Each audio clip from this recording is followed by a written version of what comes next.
Chat, are you ready to play Tetris 99?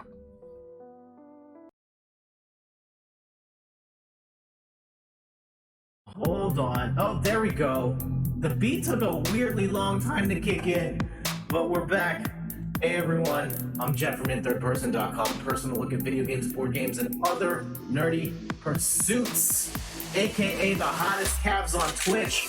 Google that, #1. Blazing Blue Fire in the chat, what's up? Kitty Loveman, what's going on? Yin is not ready to play Tetris, it's for the best, because it's solos and I don't want you to beat me every single time. McNuggets, what's going on? We're back at like half the bit rate, half the resolution. We're still dropping frames here and there. We're gonna push through as best we can. But first, yeah, let's go. Stream Sniper's got the sights set on me. Wanna take me out, but it ain't meant to be. Talking smack in the chat, you need to fall back. Hate to tell you, but your Tetris skills are all whack. Stream Snipers wanna diss me on my own show, but they ain't saying nothing when their stack grows to the top, past the edge, then they drop. Throw controllers as I take the #1 spot. Let's get it. So hoping we can play some Tetris. I'm hoping we can do that. The internet has been very shaky here, but we're gonna try our best. So if you haven't played, I'm gonna throw a countdown in the chat, and on go, press A at the same time. I know we've been doing teams for the last few months. I want to go back to solos. Extra Life is done. I kind of want to play the solo mode, so let's get it. All right. Actually, I should have done this before. I have a button on the stream deck for this now. I can just do this. I don't even have to like awkwardly reach to get the countdown to go. I can just hit it on my stream deck. Oh man. So how Kitty Love Mitten just chilling on a Sunday. That's awesome. Yin, how are you doing? MacGyverisms, how are you doing?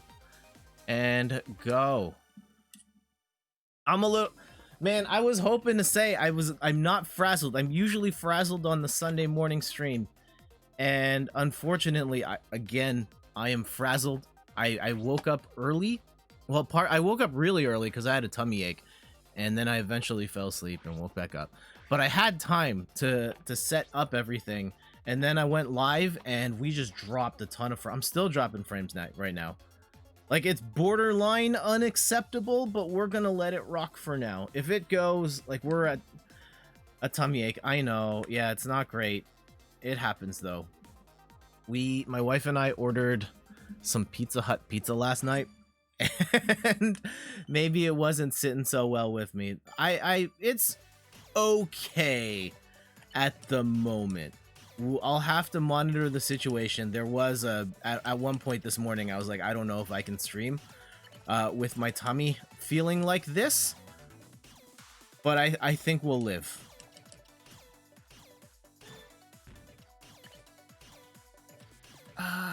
This is not going well. I was like, oh man, I'm gonna do the whole 4-wide thing, and then I've completely blown the 4-wide thing. It's snowing. Oh no, player 2-star, welcome back. How are you? I know, besides the fact that it's snowing and it's going to be a potentially cold and long winter, since or at least our neck of the woods is officially on lockdown starting tomorrow. It was announced on Friday that pretty much almost everything is closed. Like, gyms are closed, restaurants are closed.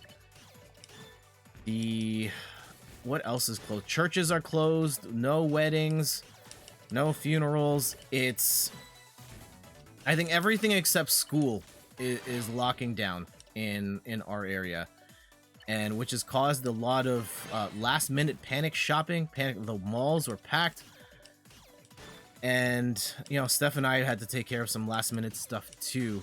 Oh geez. And it was kind of a mess yesterday of a day trying to get everything sorted out. I think we'll be okay, but we're locked down pretty much till Christmas. And that's going to put a monkey wrench in a lot of people's plans.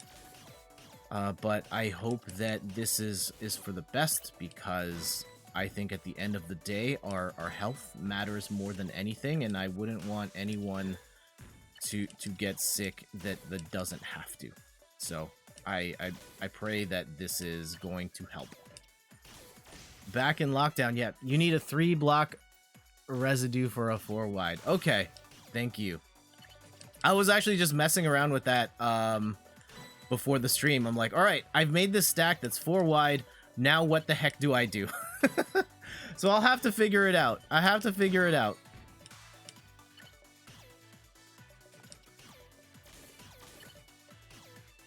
And yeah, lockdown here. What is the state of your neck of the woods? Like, are you guys locked down? Are you living the free life?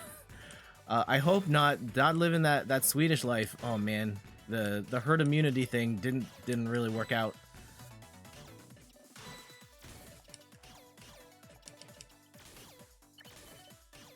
Oh, it doesn't change too much of what my wife and I do. Like, yeah, okay, we shop a bit less, but like really, we weren't really shopping at this point anyway. I've been fortunate enough to work from home, and so 9 to 5, I'm just sitting in the house anyway. But yeah, there are ramifications. Like, small businesses are gonna get hurt really bad by this, and it's unfortunate. Yeah, people will lose their jobs, and I hope that everyone's able to bounce back in some shape or form. You're going back into lockdown again, but you don't really follow the news. Okay. I know you are on the younger age.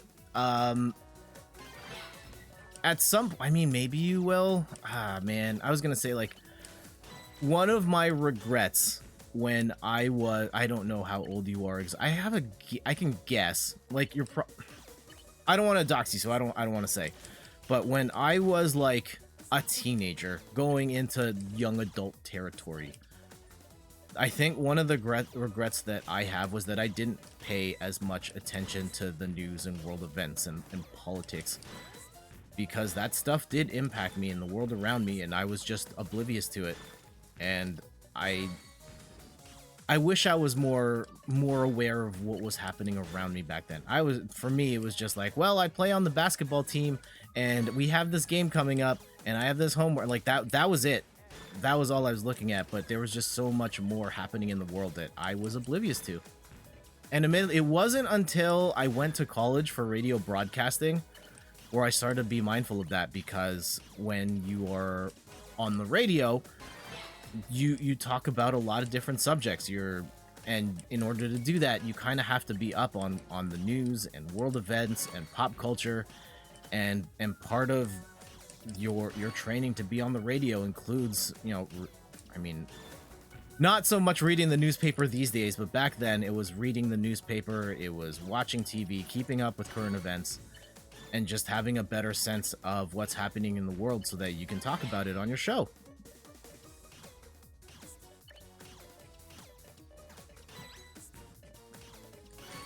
But yeah, being aware of what's going on does help. And yeah, I know the stream is still a little framing. If it's like beyond acceptability, then we'll pull the plug. Like 5%, I'm dropping about 5% frames. That's like borderline. Like, yeah, it's not great, but we'll push through.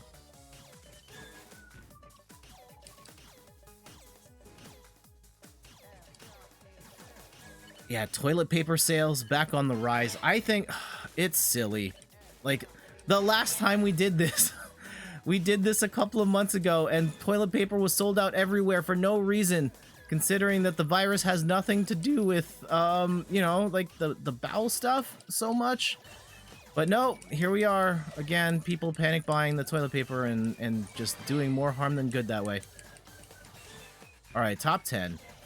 Though my stack is not looking great.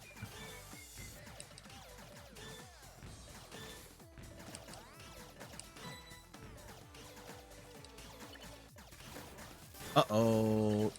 can we...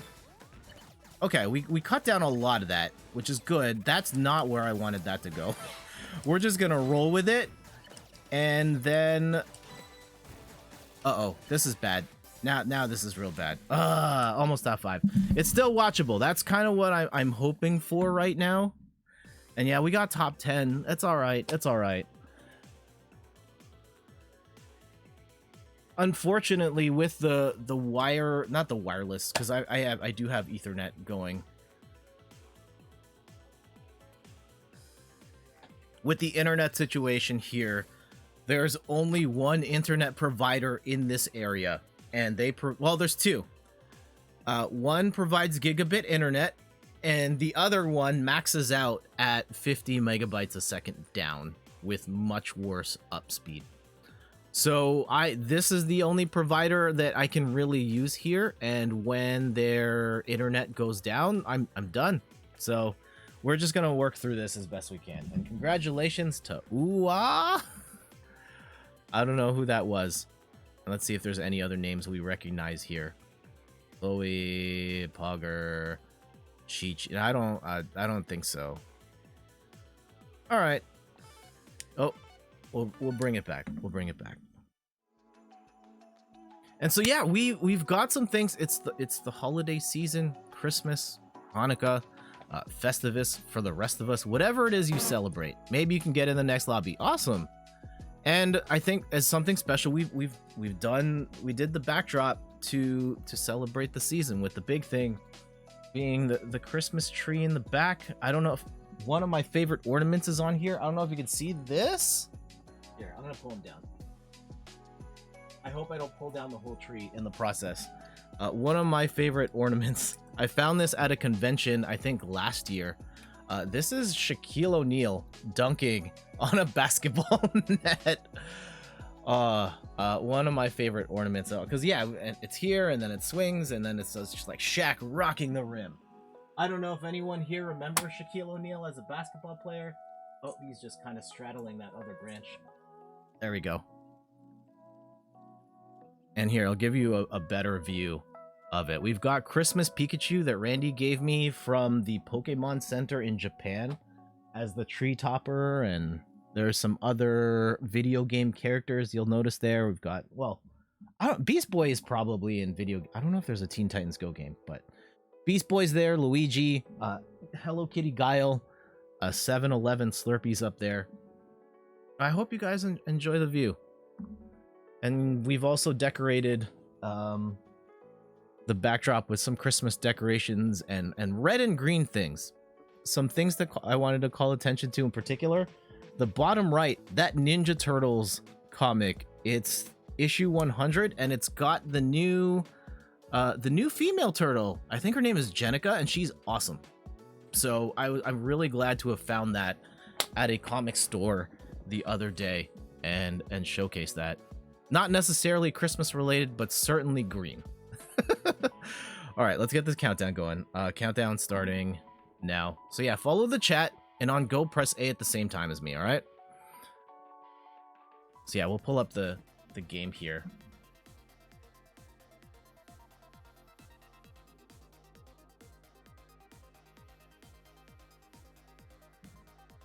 Two, one, go. Oh, at the same time. Let's see if you guys can get in. I hope you all can. Anyone here celebrating American Thanksgiving this week? I'm genuinely concerned for America during this week, because already the pandemic is there. America's in a really bad spot, and Thanksgiving is a time where family gets together to celebrate and eat food and hang out in the house, and that is the perfect environment for this particular virus to spread. And I think the Canada is the proof of concept here, where we had Thanksgiving here in our country back in October, and afterwards cases shot up. And unfortunately, I feel like history will repeat itself again. And yeah, Canada, generally speaking, has been a little more proactive and involved in trying to limit the spread of this, and even so, many Canadians got together with their family and friends, and the virus spread more than it usually did, and it's been in an upward arc since. And I have my concerns that it's already out of control in many parts of the states, and a Thanksgiving feast is just going to make things so much worse. And so I ask, like, please try your best to limit the spread. I'm not gonna tell you don't visit your family, but try your best to limit the spread, whatever that entails.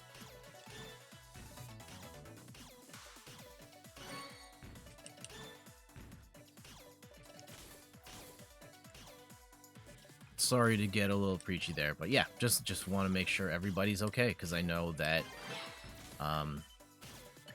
don't want anyone to get sick, get hurt. I know it's already impacted people watching this stream right now, and I don't wish that upon anyone.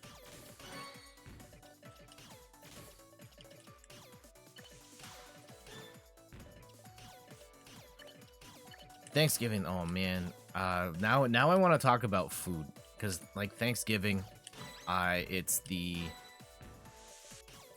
turkey, all of the food that gets eaten at Thanksgiving. I know there's a number of European viewers watching the stream right now, and I'm pretty sure you don't celebrate Thanksgiving. Okay. Here's a question for the European audience. Are there any sort of occasions where you will celebrate with a turkey besides Christmas? I would assume, and I could be wrong here, I would love to better understand how this works in other parts of the world. Is turkey a thing in... Like, turkey might not be a thing in the UK. I have no idea. Do you celebrate Christmas by eating a turkey, is the question. Nope. None speaking for England. Phil, what's up? And yeah, okay, turkey... So I guess turkey is a North American thing? Huh. Also, how are you doing today, Phil? And how's the PlayStation treating you? Of course, Phil got his PlayStation 5 this week. You eat turkey at Christmas. Okay, there you go. You didn't make it in, you'll lurk for a bit. No worries. You've never had turkey for Christmas, only for Thanksgiving. How do I pronounce that name? Arakesu? Okay. I know I probably messed it up. I'll try and read it a little better when the game is not crazy on fire. Nope.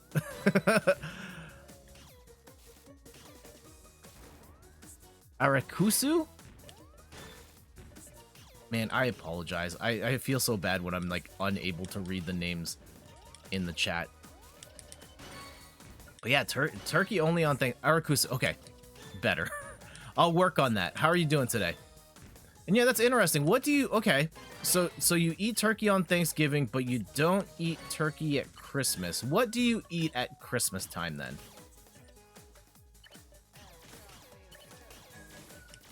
Good, just Platinum Astro's Playroom, which was amazing. You eat ham. Okay, that's another big... My family usually has both. My wife's family only does... They do a bunch of stuff. No, yeah, they do both. They do both. Ah, Christmas ham, Thanksgiving turkey. Got it. And Astro's Playroom is amazing. I suggest for anyone that is getting a PlayStation 5... I know maybe you're excited to play Spider-Man, maybe you're excited to play Demon Souls. I think you should play Astro's Playroom first.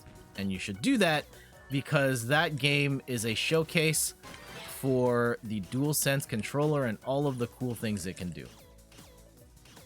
And of everything that I've experienced so far, the DualSense controller is the most next-gen thing I have experienced. And granted, I don't have an Xbox, so I can't comment on anything on that side. But feeling the rumble and the way that the triggers can dynamically change based on the situation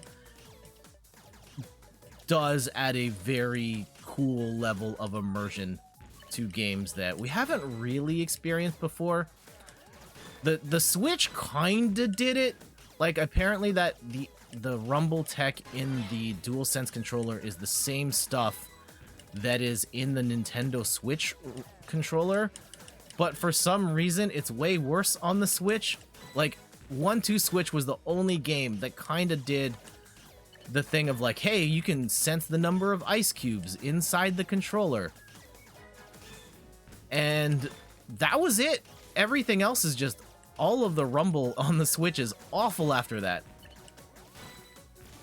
But Astro's Playroom really shows how granular the rumble can get in terms of, like, in playing in Astro's Playroom, you can feel the like the difference between your character walking on ice or sliding on ice versus walking on snow.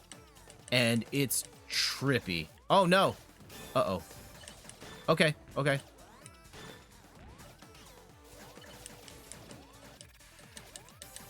Okay, we're just gonna spin it until it fits. And I think we're doomed here.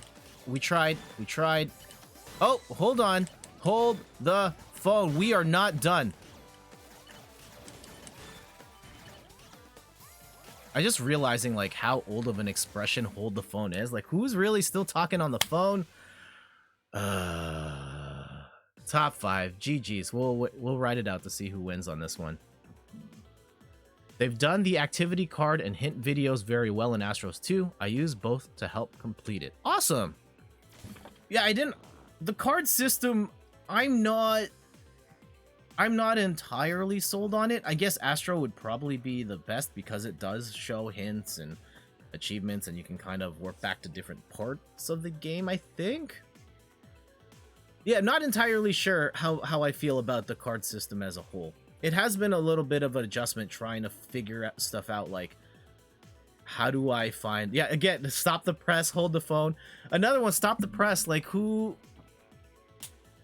That's all dependent on, like, you know, reading newspapers and magazines and, like, actually pressing print copies of news. And, like, nope, that's not really a thing. Do you call, like, posting something on Twitter, like, the press? Like, no. Anyway, congratulations to Pro. GG's. We'll back out. We need to find... So, yeah, stop the tweet? I don't know. Your grandparents still read the newspaper. It's not a bad idea to read the newspaper still. There's something upstairs I have to grab. We'll grab it a little later. Yeah, the news is good. Growing up, I was weird. I read the newspaper almost exclusively for the sports section.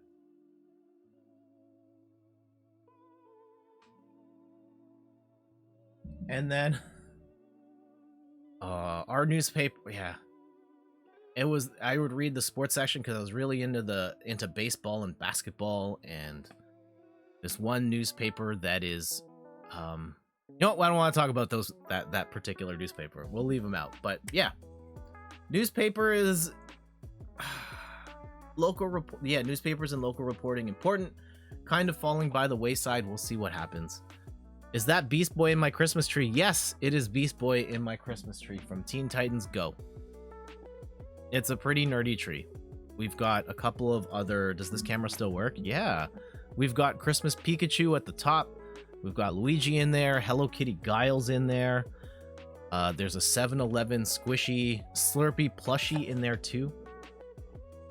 And I got some new tech for the stream. This is I can't show it, or else I'll ruin the entire camera setup. I got a new... Actually, here, I can show the box. One sec.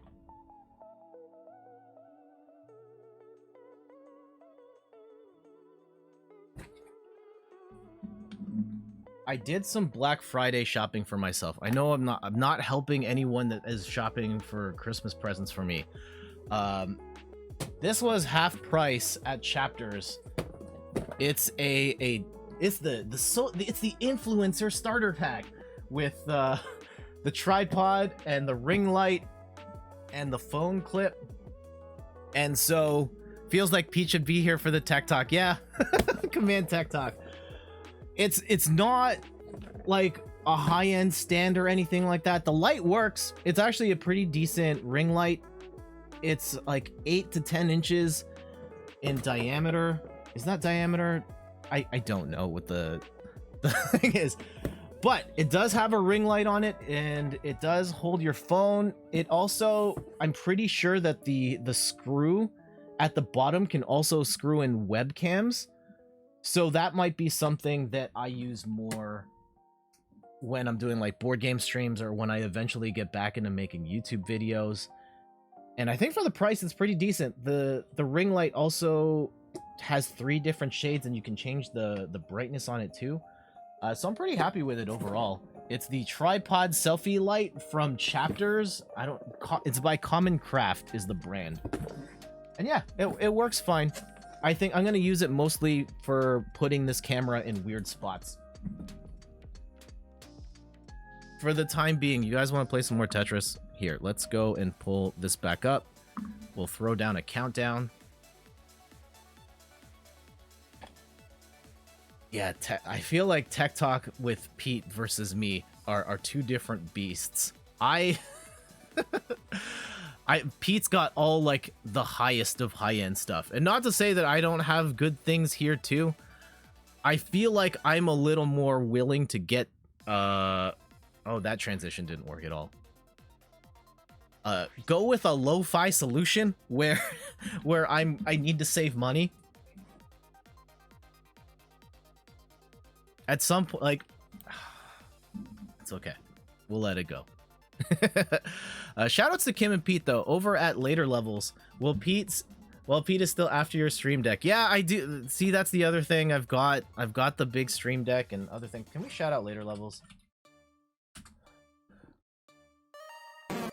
Shoutouts to Kim and Pete over at later levels. They have started their fundraising campaign for Special Effect, which is a charity that helps to build accessible controllers for disabled gamers. And Kim and Pete have already jumped to like the top of the leaderboards, having raised, I think it's over 2,000 pounds. And I know that off the strength of one particular community member and their like phenomenal I was listening to the beginning of the stream before starting, and they mentioned a certain someone was a massive contributor, and then I went and looked and was like, holy cow, that is mind-blowing support. Like, absolutely mind-blowing what this person contributed. It's to the point where like I would normally just shout out this massive donation, but it's so big that like I don't want to put this person on the spot if they're uncomfortable with being shouted out in that way. Okay, Phil just went for it. Shoutouts to Jenny for the absolutely phenomenal donation to Special Effect. And I have to shout out Jenny here too, because Jenny was the number one number one donor for my Extra Life campaign this year as well. And I sent a little something extra to thank her for her donations. And side note, the Extra Life rewards are out. They're out now. Well, they're in the mail.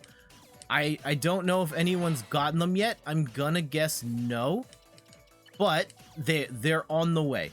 So if you've got one, if you're getting one, check your mailbox. If a couple of weeks have passed and for whatever reason it's still not there, let me know. We'll figure something out. And Phil, I know you said no before, but if you change your mind, please let me know, and I will send you the things.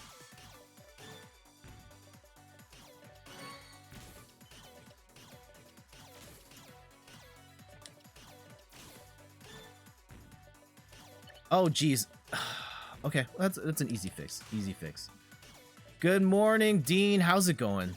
Welcome back. Yeah, the internet seems to be kind of settled. I know we're streaming. I think the streaming at a lower resolution helped. I don't think we're gonna drop it. We're not gonna be able to bump it back up to 1080p without me restarting the stream. So we'll just roll with the good old 720p, which is in the grand scheme of things probably it's fine. You worked 15 hours yesterday because one of your managers let you. 15 hours is a lot, dude. That's a lot. But if that's what you wanted, kudos to you. Get that bread.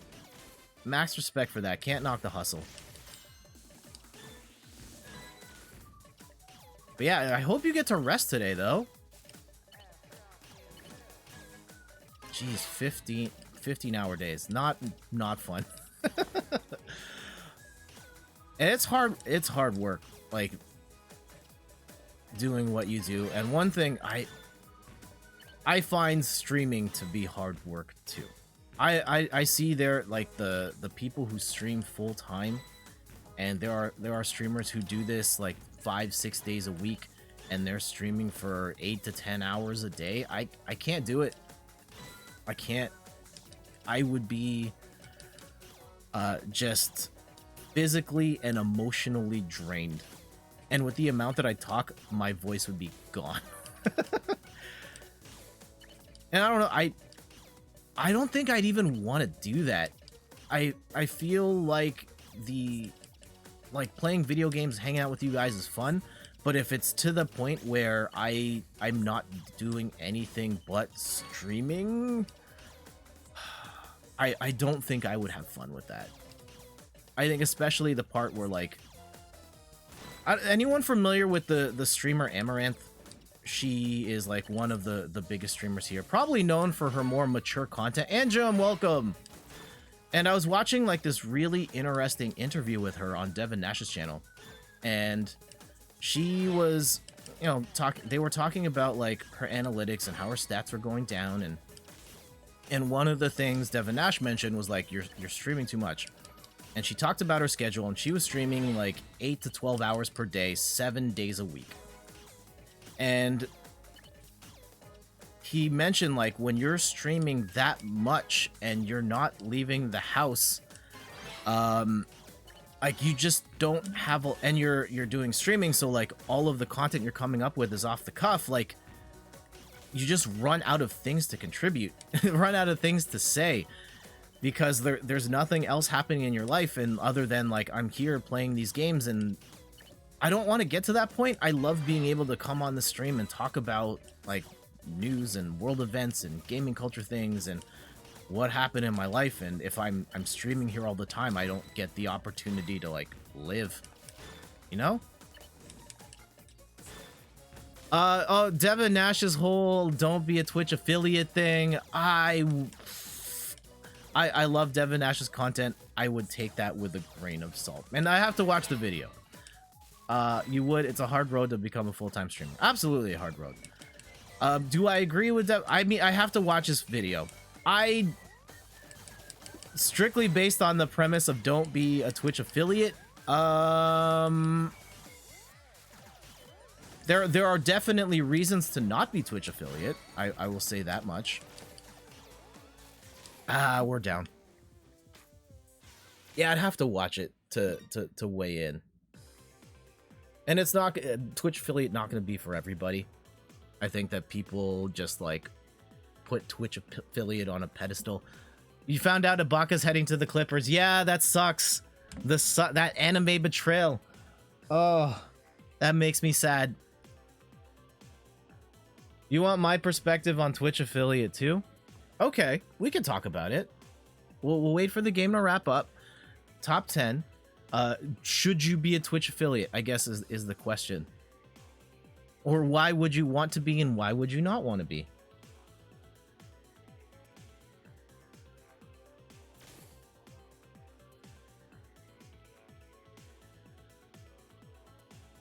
I think, yeah, there's one fundamental argument, like I'm thinking through like the Devin Nash's stances on streamings and things, and the one thing I don't agree with him on is the restream thing. But again, reason one, Twitch affiliate will change. Will change your life. Jetty, good morning. We were just talking about you and your and your philanthropic philanthropic contributions to the greater society. And thank you for all that you've done for Extra Life, for Special Effect. Air horns up for Jenny here. And all your Extra Life rewards are in the mail.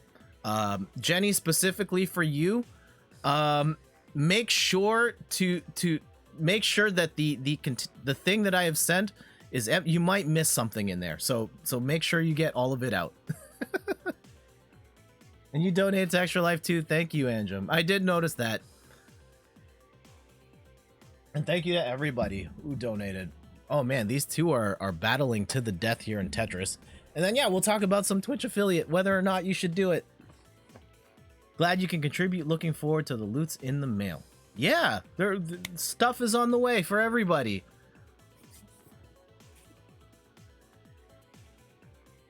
Man, these two are going at it. This might take a bit. Let's go and put them in the small window here. And we'll chat about some other stuff. Again, Special Effect. We'll shout out Kim and Pete one more time.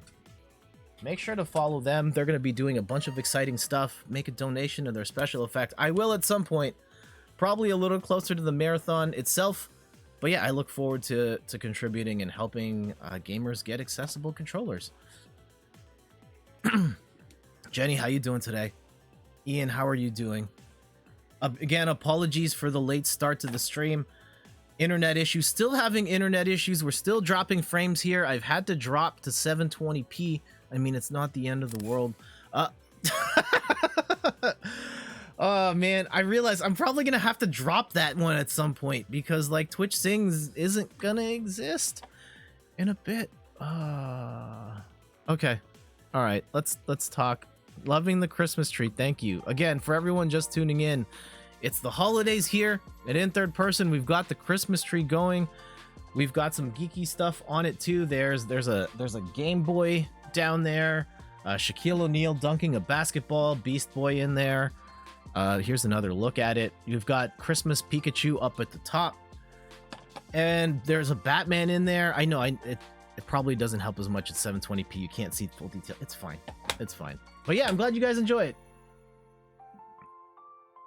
Love the Christmas tree. Thank you. Thank you. Shout outs to Steph, whose idea it was to put a tree. It was like when December started last year, Steph was like, wouldn't it be cool to put up a Christmas tree? And I was like, yeah, that'd be nice. And then just didn't do it. But the other day we were at Michael's and we found this skinny tree. And she was like, yeah, you got to do it this time. And I was like, okay. And so here it is.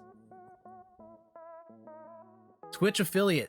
Andrew was talking about it. Should you be Twitch affiliate? There's been a lot of discussion about should you even be Twitch affiliate at all. It depends. And the choice for whether you want to be or not is going to be up to you. I think there are definitely pros and cons. And I made the choice to be Twitch affiliate for my reasons, and some I know in this chat or in this community can be Twitch affiliate, and they've chosen not to be, and that's fine. Some of the pros of Twitch affiliate, I think the biggest one is that you can make money using Twitch's tools, so bits, subs. Yes, Twitch, we'll talk about that other part later. Yes, you can use that stuff. It's built into the platform, and culturally within Twitch, people know what subs are, bits are. There are a lot people like using them, getting them as gifts, giving them as gifts, subscribing themselves, and it's a great way to support creators and give in return, because you can then provide, you know, custom emotes, sub-only chat, ad-free viewing, things like that.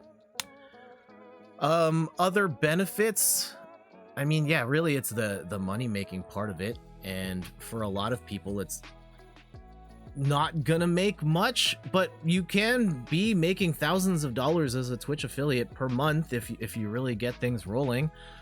I wouldn't hold my breath on that though. Not to say that you can't do it at all or work yourself to a point, but I think there's a stigma around Twitch affiliate of like, oh man, I got affiliate, I'm gonna be the next ninja, I'm gonna quit my job. No, that there's so much more to do. Just because you got the sub button doesn't mean the money's just gonna be like falling from the sky like this. Probably not. Probably not. Some reasons why you wouldn't want to be Twitch affiliate. I need to fix that so it doesn't kick me back to the gameplay.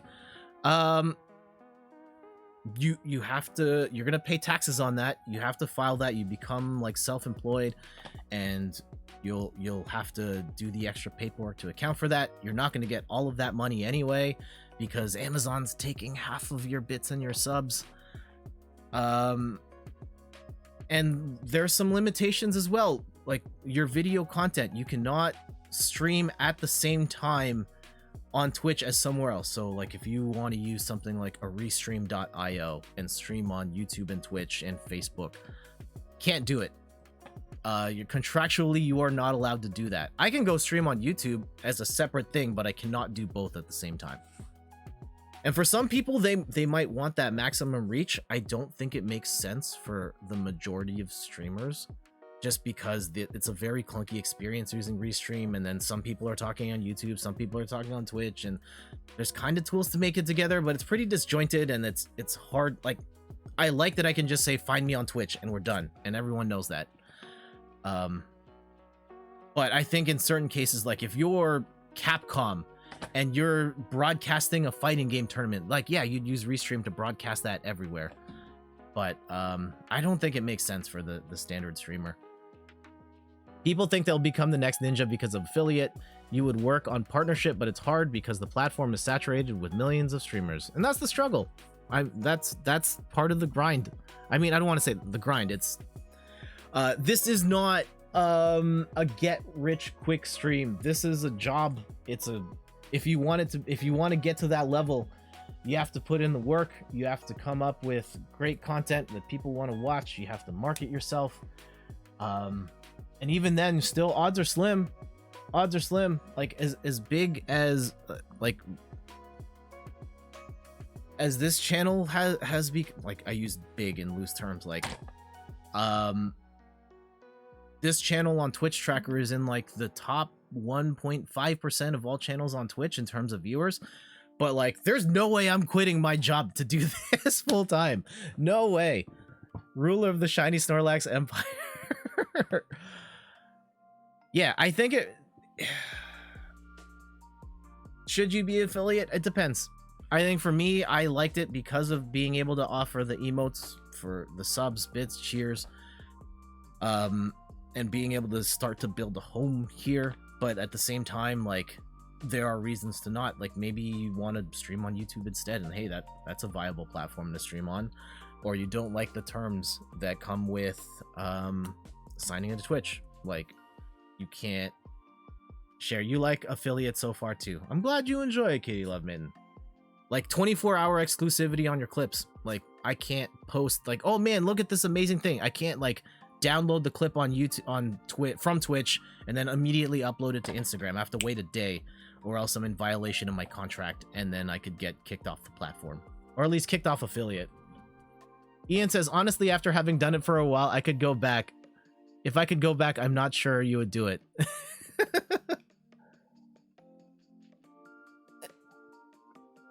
Why are you not sure you would do it? Let's hop into another game and we'll continue this conversation. Also, my controller disconnected there. All right, so we'll throw in the countdown in the chat. Again, look at the chat on Go, press A at the same time as me. And for those just tuning in, I'm Jet from inthirdperson.com. Personal look at video games, board games, and other nerdy pursuits. We're playing some Tetris 99. Also talking about Twitch affiliate. Should you do it? Yes or no?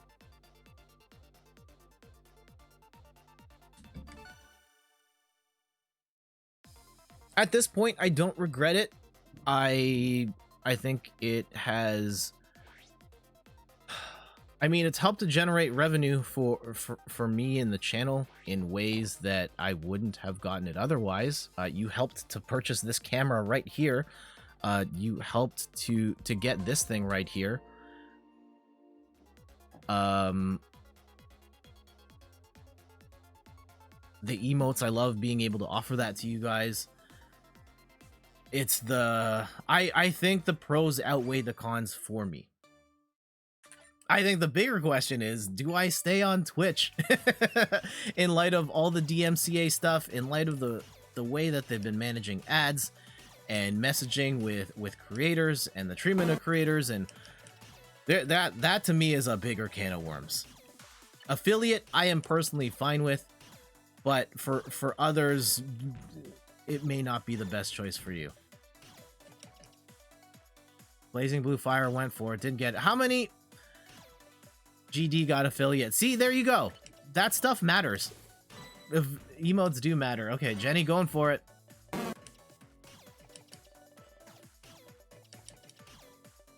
I think one of the one of the problems that has arisen with the whole like Twitch affiliate culture, I think that the community has put too much value in the title of Twitch affiliate. I think the stuff that matters with Twitch affiliate is the like the platform, the channel you've built along the way, the viewers who've helped you reach those milestones, all the great content you've created during that time, the ability to, you know, generate revenue off your platform, offer benefits like emotes to your community. That's the stuff that matters with Twitch affiliate. The title of Twitch affiliate doesn't mean anything. But like there are so many people who think that, like, who just put the title itself on a pedestal, and to the point where they've got it in their social media profiles, like, I'm a Twitch affiliate, and like, I find that really gross. IMO. Like, it's, and yes, like the achievements are great, all of the success that got you there, great, but like the title itself is not that important. It's not even that exclusive. Like, yes, 80% of Twitch doesn't have that title, but 500,000 plus people have the title of Twitch affiliate. So like, really, how exclusive is it? And that's not what makes Twitch affiliate special. It's all of the work that got you to that point. And the whole Monster Cat thing, I think, really highlighted how silly the culture around Twitch affiliate is. I think the whole outrage about people buying Twitch affiliate, like, it's dumb. It's don't be mad. If I know Monster Cat has since backed off and they've kind of just like swept the entire thing under the rug, and you can't quote unquote buy yourself affiliate status anymore. But it didn't matter.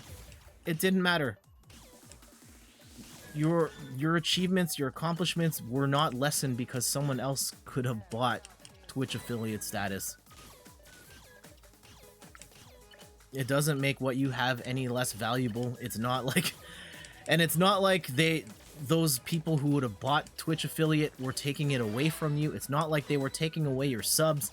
If anything, the people who fast track to affiliate were going to be in a much worse situation because they didn't put in they haven't done the groundwork to actually have an audience to then generate revenue from. So like, yeah, the title of affiliate's not important. It's what you did to get there that is. And Ian says affiliate. Like, people are paying half me, half Twitch for a service you barely take advantage of, and it's mostly people I know and care about, so it feels weird. I hear you on that.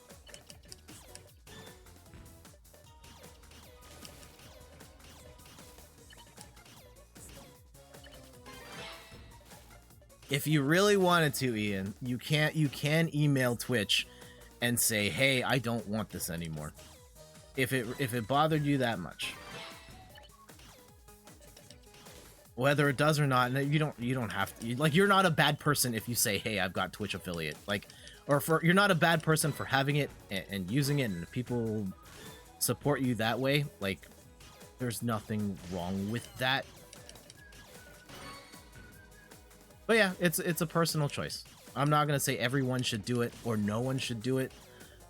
It's just a choice that you as a streamer have to make once you get there. Oh man, this bitrate is, oh geez, it's tanked. I don't know what's going on with the stream right now. Okay, it should be coming back. I apologize. You've considered it. You're so close to that 100, you may as well let it roll over. No commercials. No one has to feel like they have to pay you anything. And that is something you can handle on your end. At least in the sense of like, you don't have to tell people that like, hey, you need to sub for all these things or advertise it or anything. If someone wants to do that, that's fine. Oh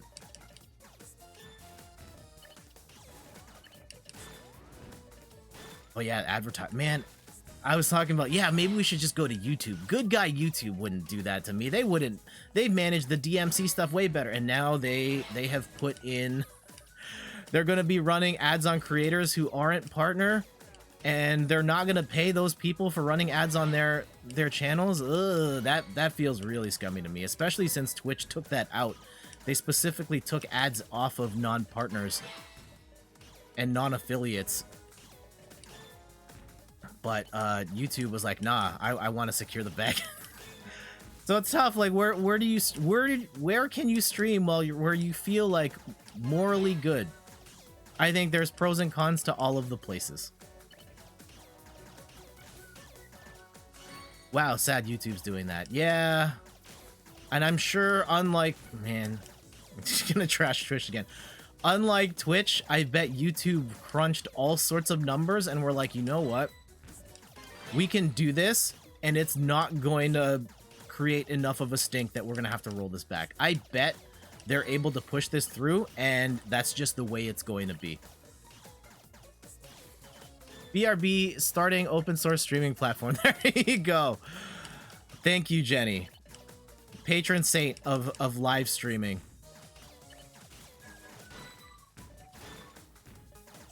And yeah, if you want, you can jump to, I don't know, like a D Live or a Caffeine or a Trovo, but like no one's there. No one's gonna find you there because no one's streaming on there. Will we actually get like a viable platform, like a viable competitor to either a Twitch or a YouTube in the near future? I don't know.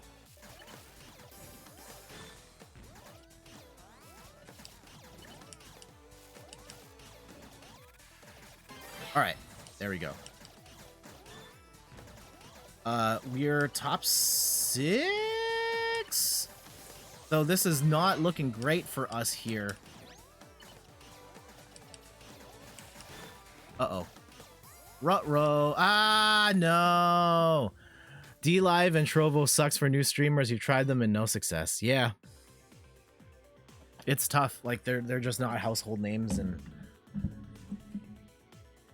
I think there's some really big I don't think it's impossible for a streaming platform to take off. I think there's a couple of major challenges, though. And I think there's one that I don't think a lot of people recognize. You miss Mixer. I think in theory I miss Mixer. I miss the fact that there was pretty much no delay from streamer to viewer. That part I miss.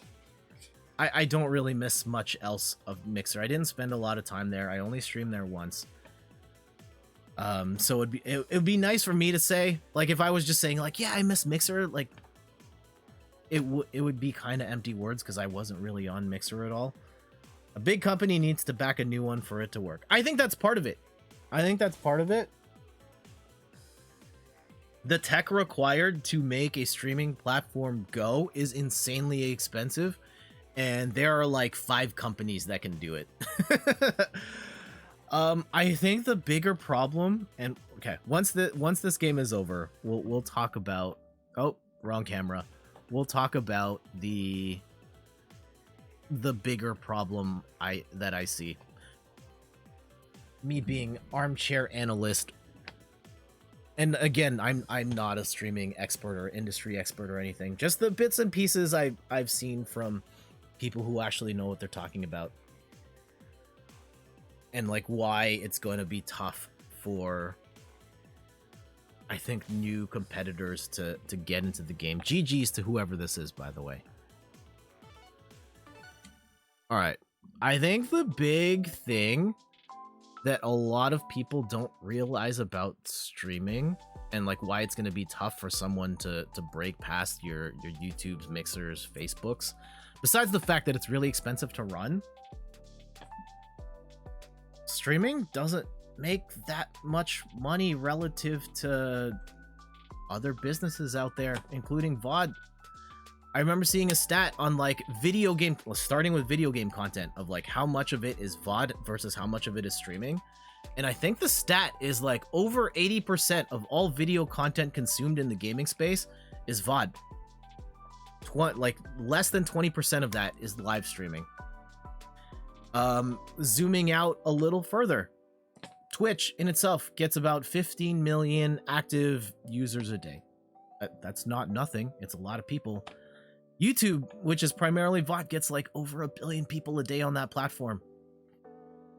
Right now, like video on demand is just like way more in demand than streaming is, and probably ever will be.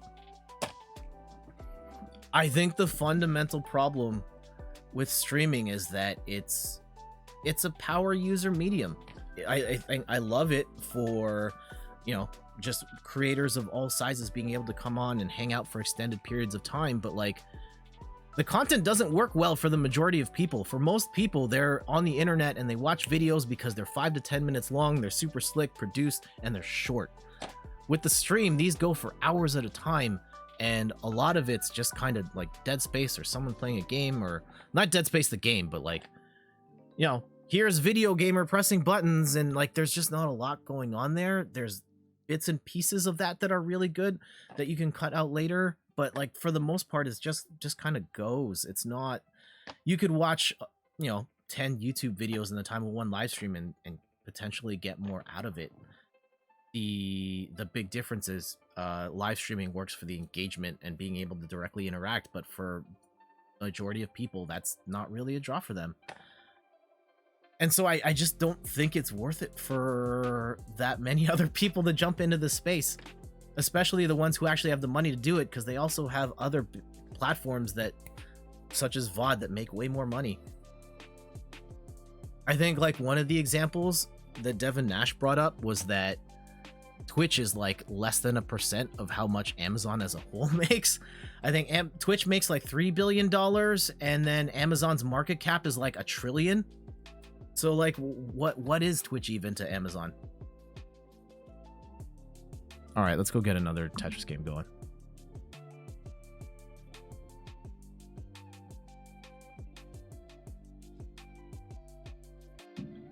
Yeah, I think streaming is always going to play second fiddle to video on demand. And not to say that doesn't mean it's not worth it. Like, I obviously enjoy being here and having a great time with you all, and I understand that I also just missed the count there, so I apologize if we don't end up in the same game. But yeah, there's always going to be limitations to live streaming content relative to everything else that's out there that just make it not as viable from a business perspective. I'm curious to see where it goes, though, and I hope I can be a part of it for the foreseeable future in some shape or form. But also, I really need to get my VOD game up. That's the big one, and that is my creative Moby Dick of like, I want to make YouTube videos, long form videos, work, but it's hard. It's such a different beast of like, here on Twitch, you're kind of just like off the cuff playing games, and I can ramble all day. That's great. But if you tell me I've got you've got 10 minutes to work with and to communicate an idea and script it out and figure out the camera angles and make sure you don't blow any of the takes, and oh man, that is hard. it's a different thing. It's a little closer to writing, and like I have experience writing on the blog and stuff, but it's just such a different beast that I haven't figured out, but I would love to get to figuring that out. And I think, yeah, long term for my success as a creator, I need to figure that aspect of my skill set out.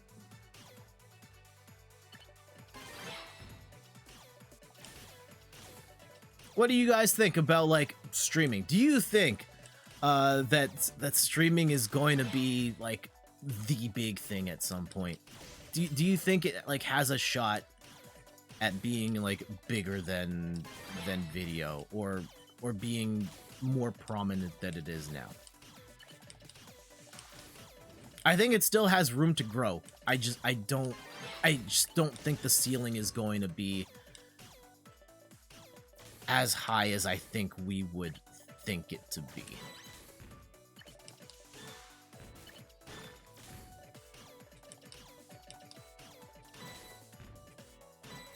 But yeah, live streaming as a whole, like, I don't know when you guys first discovered the medium of live streaming. I found it through this fighting game tournament. It was Devastation 2009 on a platform that doesn't even exist anymore. I cannot remember what it's called. It's owned by IBM now. But it was Devastation 2009. Justin Wong was there. Grutex was there. The face of the PogChamp emote was competing in the tournament. That was his main hustle at the time, was a competitive fighting game player. And I remember just like being amazed at like, wait, what? There's a live Street Fighter tournament, and like I can watch the best players in the world competing. Like, I'd never seen competitive Street Fighter play in my life up until that point. And then being able to see the best players compete in that space, like, it was like they were playing a completely different video game than I'd ever seen. And from that point on, I was hooked. You see streaming as more of a social media business rather than a broadcasting moneymaker, if that makes sense. That's fair. And I think there's absolutely a social side to it, especially within, you know, our community of WordPress writers, where it just feels like, okay, this person's streaming now, let's go. The group chat is being hosted by Jet now, or the group chat is moving over to Kim and Pete's stream now. Like, I feel like that's what a lot of us use it for these days. And yeah, the broadcasting side, it's a little different. But I think there are people who do really well in the broadcasting side, and new streamers break out every day. There's one streamer, I posted a couple of his videos, his rap intro videos. Oh man, shoutouts to FLP Game. I love what he's doing with the channel, and he's only started seriously streaming in the last few months, but he's crushing it. He's streaming mostly Tekken 7, and he's been getting like 800 views a stream. It's crazy. I think that there is still room. I know I say like, yeah, don't count on Twitch being a big thing for you, but there's still room for new creators to break out every day. It's just a matter of putting in the work, a little bit of luck, a little bit, but mostly putting in the work. Had to switch to mobile to start cooking brunch. Back now. All right, no worries. What are you having for brunch? I've got some leftover pizza from Pizza Hut that I kind of want to eat early, but I really should save it for dinner. Oh, okay. Speaking of, I ordered a Canadian pizza at Pizza Hut. So this, okay.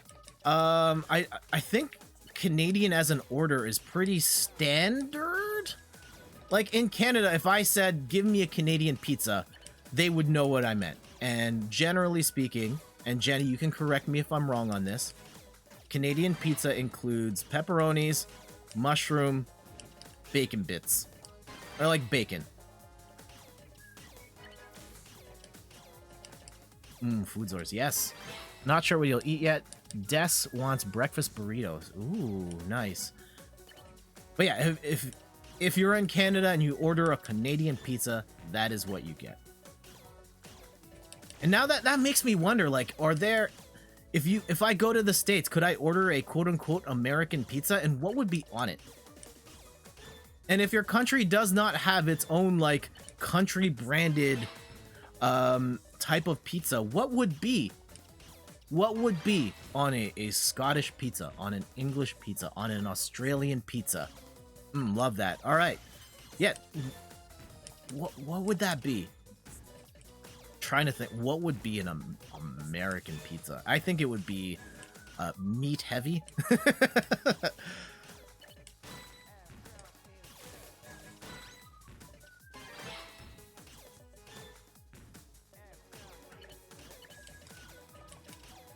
Yeah, you think like a Canadian pizza would have. Scottish pizza would end up being haggis and black pudding. There you go. One of my regrets from the 2 times I've been to London is that I did not try the black pudding. I know it's a niche thing. You love it or you don't. But I'm sad that I have not been able to. I don't have a formal stance on that when I had the opportunity to try the authentic stuff. Side of Iron Brew, of course. Yes. Shout outs to Iron Brew. I love me some Iron Brew. Thank you, Gaming Diaries, for putting me on some Iron Brew in 2020. We have a fish and chips spot here in my neck of the woods. It's won the best fish and chips award in my city for the last 3 decades, and I think it's amazing fish and chips. I think it is as good as any of the fish and chips I had while I was in London, like that level good. And they also sell a bunch of imported British treats and like UK treats, including Iron Brew, and I had one and I was like, yeah, this is really good.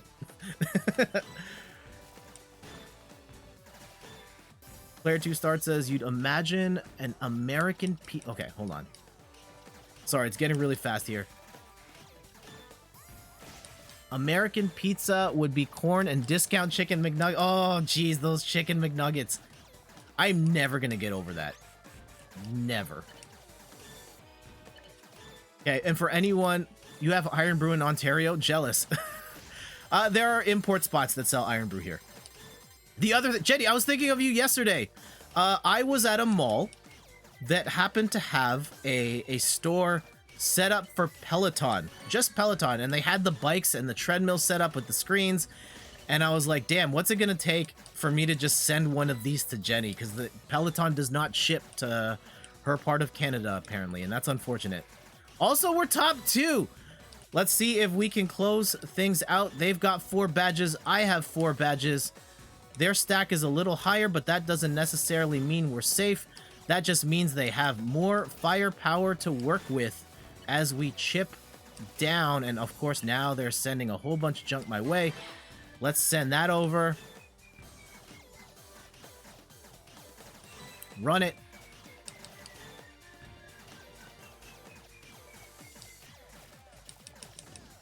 Okay, there we go. Down, right back at you, homie. Uh-oh, uh-oh, uh-oh. Nope, nope, not like this, not like this. This is not looking good. Not looking good, guys. We tried. Damn it!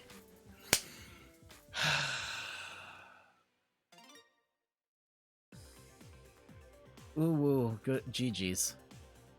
GG's. Let me catch up on the chat here. Oh, man, I'm pretty tight about that. Ugh. You'd imagine... Iron Double Joust, thanks for trying to send me one. Anytime, anytime. We were talking about, oh, the American Chicken McNuggets. All right. So for anyone that is... Can I pull up the prices, actually? Can I pull up a Canadian McDonald's menu?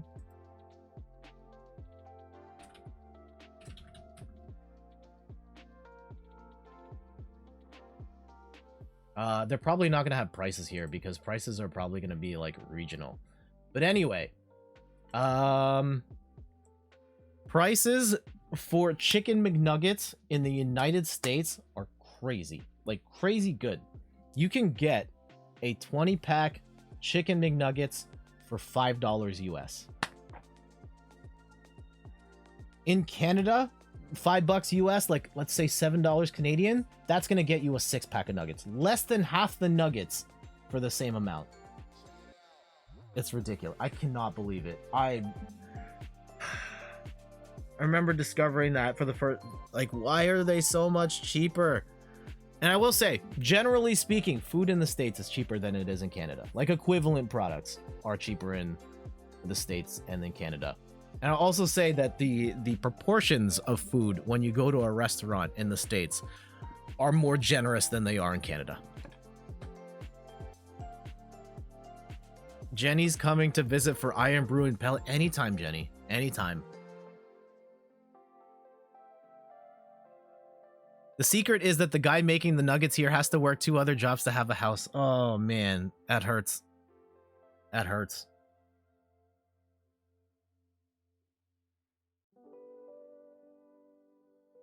Yeah, what would be an American pizza? And wherever you live, what would be your nation's official pizza? This is a fascinating topic here. Yeah, and it's like $15 here for you to convert the currency. Oh, man. One of my favorite discussions. Okay, do you guys want to take a moment to chat about pizza? Here, international.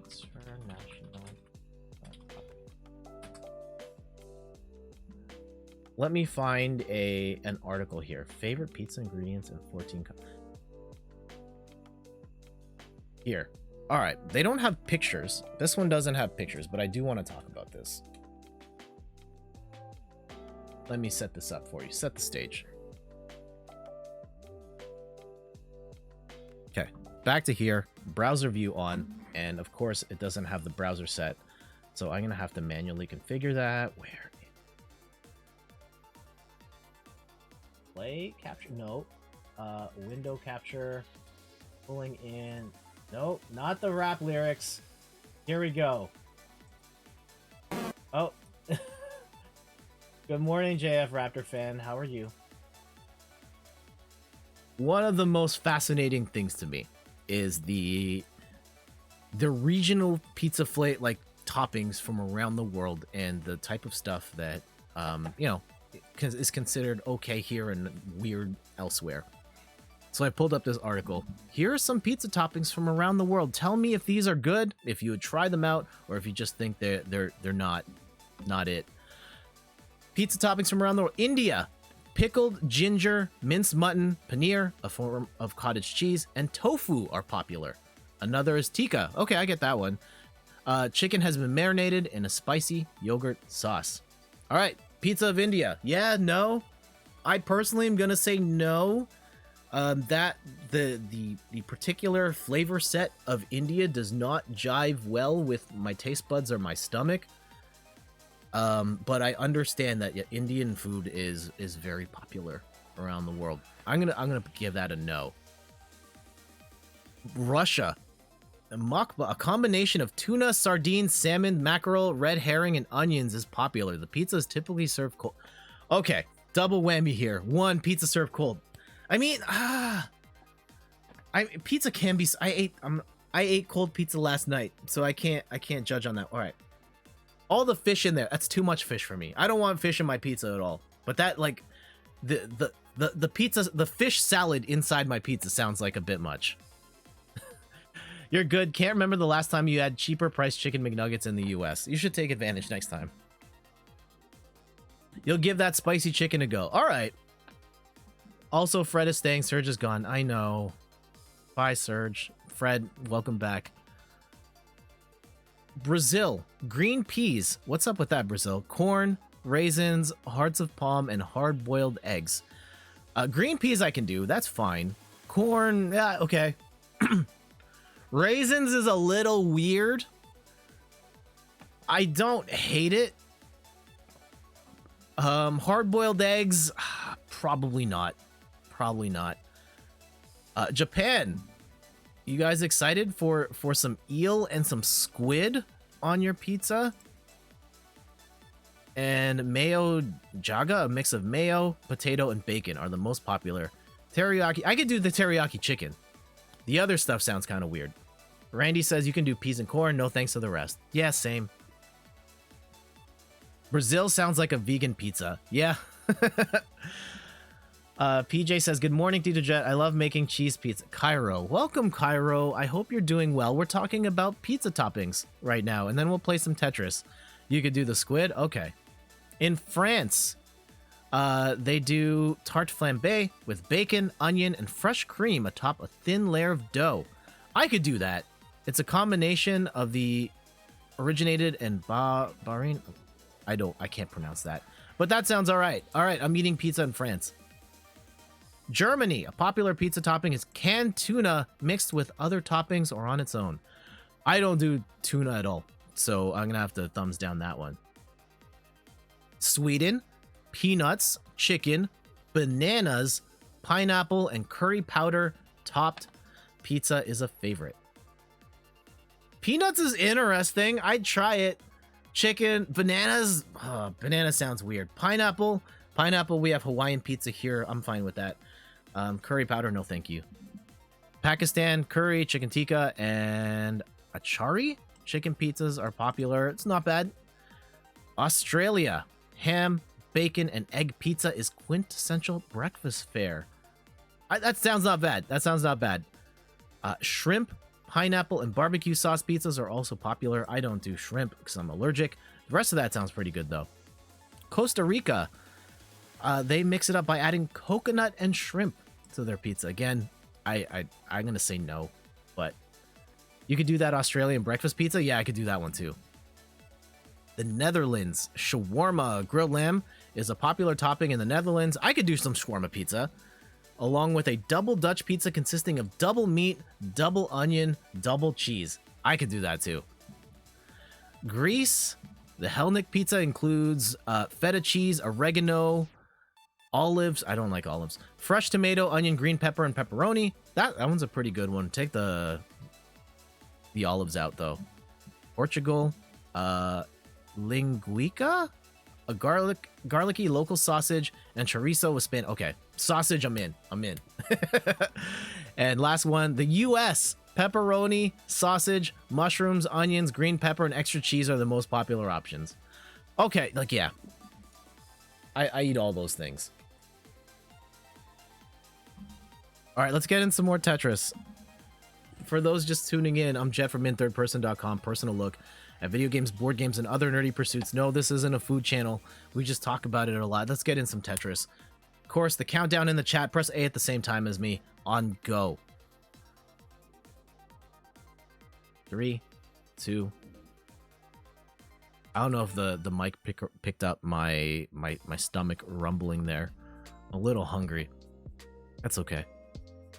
Right after the stream, we'll eat some food. It's gonna be delicious. Maybe we'll have one of... No, I've got pizza upstairs. The Canadian pizza upstairs. Trying to think, like, what's the weirdest thing I've had on a pizza? I've had French fries on a pizza. That one was good. Have you ever forgotten to press A on go? All the time, dude. All the time. The big problem, though, is I play on a DualShock, and it doesn't have an A button, so I always get mixed up. I have not done the conversion of A equals X.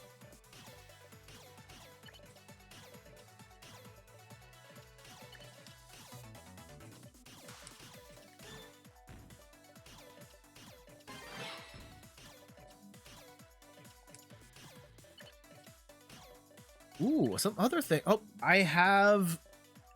Okay, there's a video game upstairs. I'll go grab it for the next segment between... Black Friday. A lot of places in Canada have already started Black Friday deals, which was probably good because, I mean, at the very least, my neck of the woods is in lockdown starting tomorrow. So all these stores that are doing Black Friday deals are kind of boned because all of it's going to be shut down. Are there any Black Friday targets that you have lined up? Things you're looking to buy this Black Friday season, whether it's gifts for yourself, gifts for your family. Wait, that seems confusing. Aren't A and X in different spots on the dual? Oh, you're right. What is the button? What do I have to hit? DualShock versus Switch, they both have X, which is way worse. I'm gonna have to remember. I get the prompts mixed up because the button labels are not the same. Anyhow. Black Friday shopping. Anyone done anything yet? I showed earlier. I bought some streaming tech that I'm using right now to hold up the camera, and I bought a video game, and I think that's gonna be it for my Black Friday shopping. I hope. But what deals are out there? I know that a lot of games are gonna be on sale. A lot of the big PlayStation 4 games are on sale. First party stuff. I think The Last of Us, Ghost of Tsushima. A lot of PlayStation greatest hits are like dirt cheap.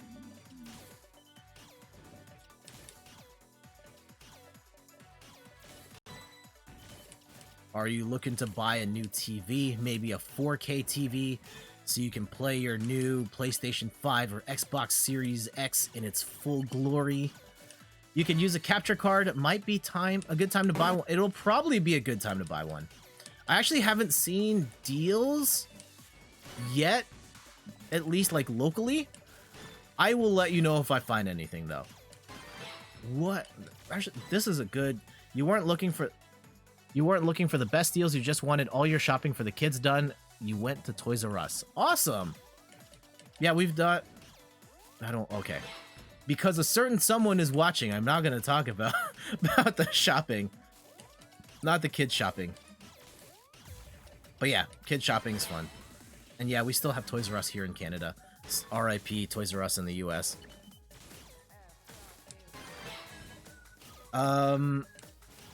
If you're looking to... Thanks, Jet. If it's a deal in Canada, it'll ship to Nova Scotia. Yeah.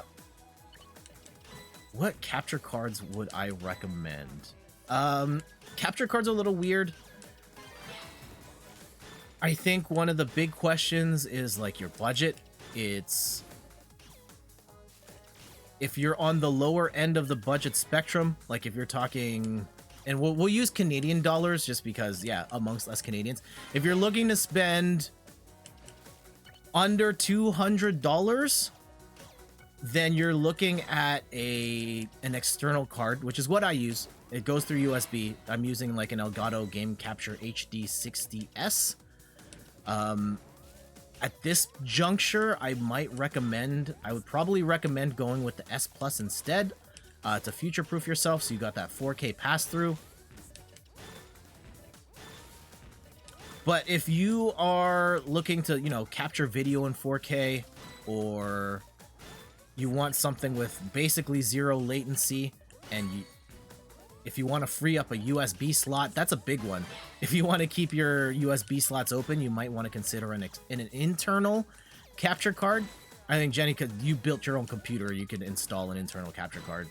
They're a little more expensive, though. So weird to hear talking about kid shopping and not being the kid. Yeah, what are the hot kid things? Steph actually showed me a video of a baby Yoda that walks on its own. It's sort of like a Roomba, but it looks like a baby Yoda, and it doesn't vacuum your floor. And apparently it cries if it gets stuck to a wall. Maybe better luck next time, Jenny.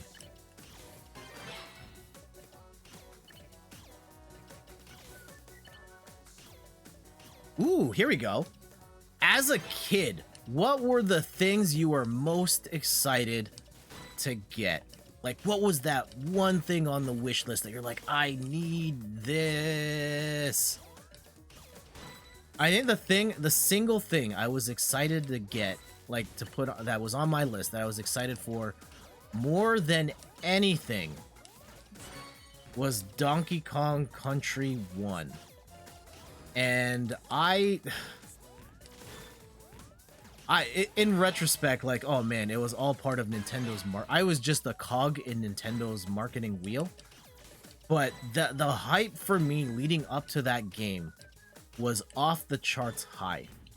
And it was high because I was on the mailing list. When my parents bought me a Super Nintendo for my birthday, They also filled out the mail-in rebate to get a copy of Super Mario All-Stars. And so not long after my birthday, I got Super Mario All-Stars, and they started sending me stuff afterwards. And one of the things they sent me was a VHS tape that was pretty much a 30-minute commercial for Donkey Kong Country.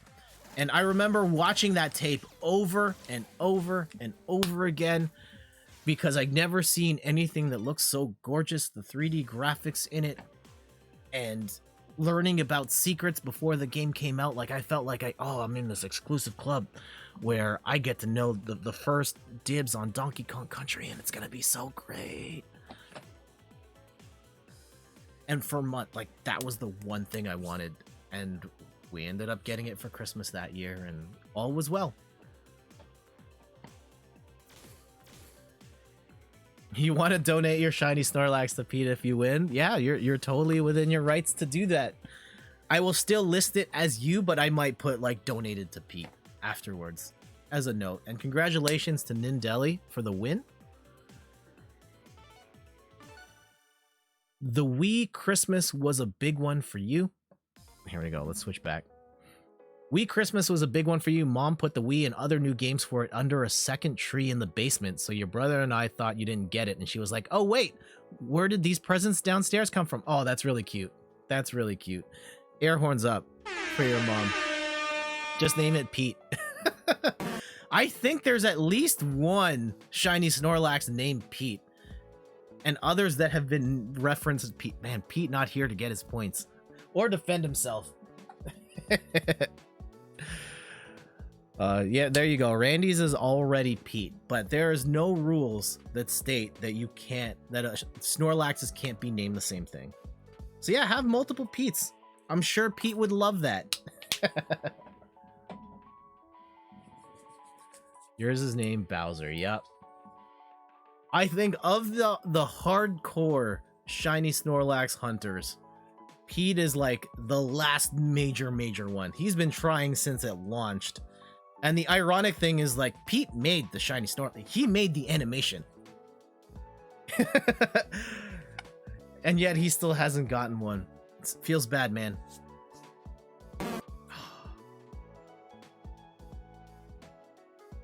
You shall call your second one Pete Stores if you win then. Awesome. And at some point, I think this upcoming week is the week.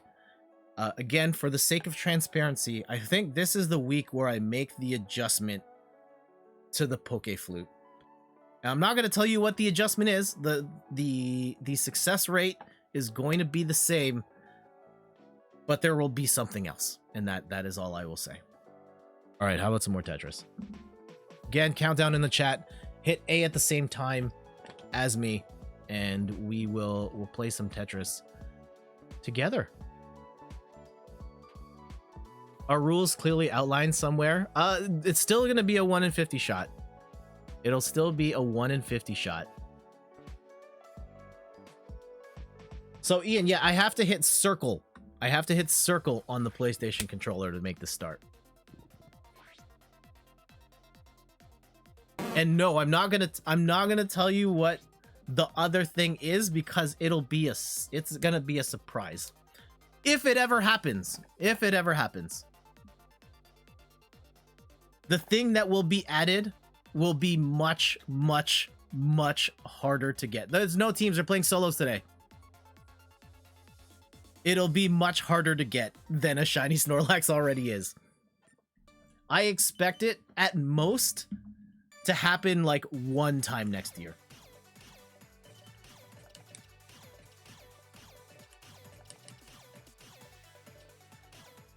You heard Jet has a shiny Snorlax, but not true. Not true. Everybody spreading the misinformation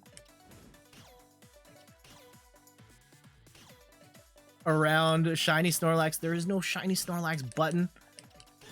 I know Randy's gonna lie and say, oh yeah, I just hit it on the stream. There isn't one. If you guys want to see the stream decks, I'll show you. Athena, good morning. How are you doing?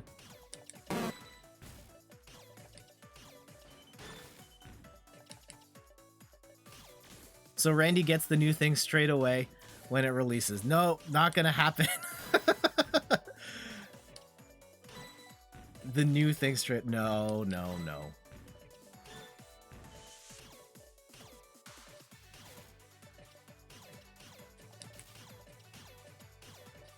It'll be fun though. I've been sitting on this idea for like weeks now, and I just haven't had the time with the extra life set up and other life things happening. But yeah, this week should be the week where I make the adjustment.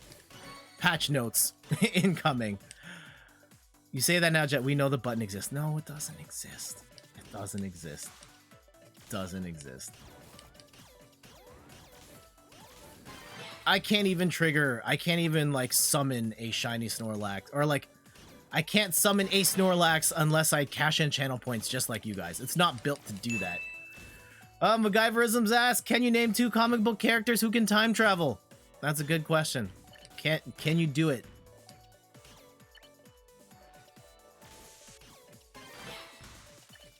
Also, MacGyverisms, welcome back. Wait, I think you've been here the whole time. I know you were the first person to message when I was having internet. I'm still having internet issues. We're still dropping frames here and there. I don't like it. But you can refund your own points, Jet. I don't have to refund my own points. I get infinite points. Snorlax Gate about to be the hottest conspiracy of 2020. Isn't it already the hottest conspiracy of 2020? Everyone thinks it's rigged. It's so not. I would like to unsubscribe from the hot conspiracies of 2020. I run a clean operation here.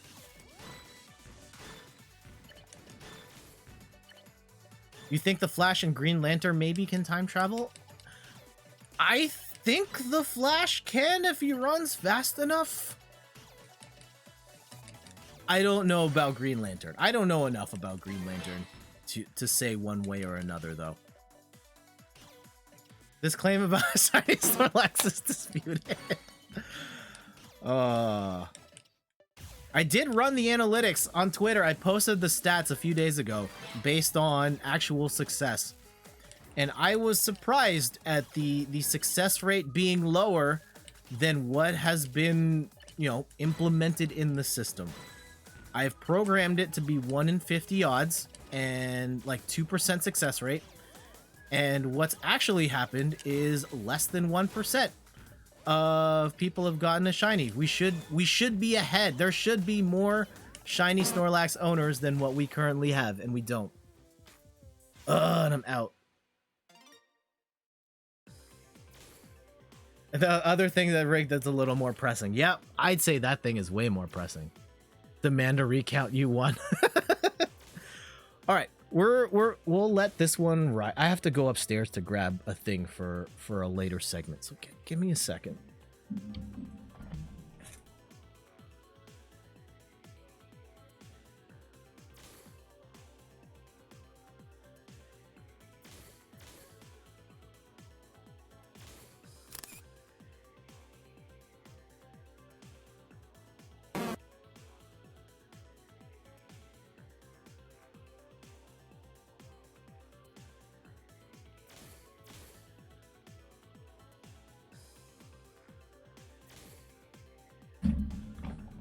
You are hereby the Empress of Milky Way. Congratulations, Empress of Milky Way. Welcome. While we're here, I've got a couple of things. I did some shopping, and for Black Friday, and I got a game. We got Ghost of Tsushima here. I'm excited to play this on the PS4. It's one that I've been looking forward to. But being able to play it on the PS5 with the frame rate boost, I think this will be great. I don't know if I'm going to stream it yet, though. I don't know if we're going to stream this one. I've got too many games on the go right now. Oh, thank you for the compliment on the decorations and the Christmas tree and everything. We're going all out this Christmas. Oh, wrong button. I meant to switch to this camera over here. You can get a better look at the tree. Apparently that's how elections work now.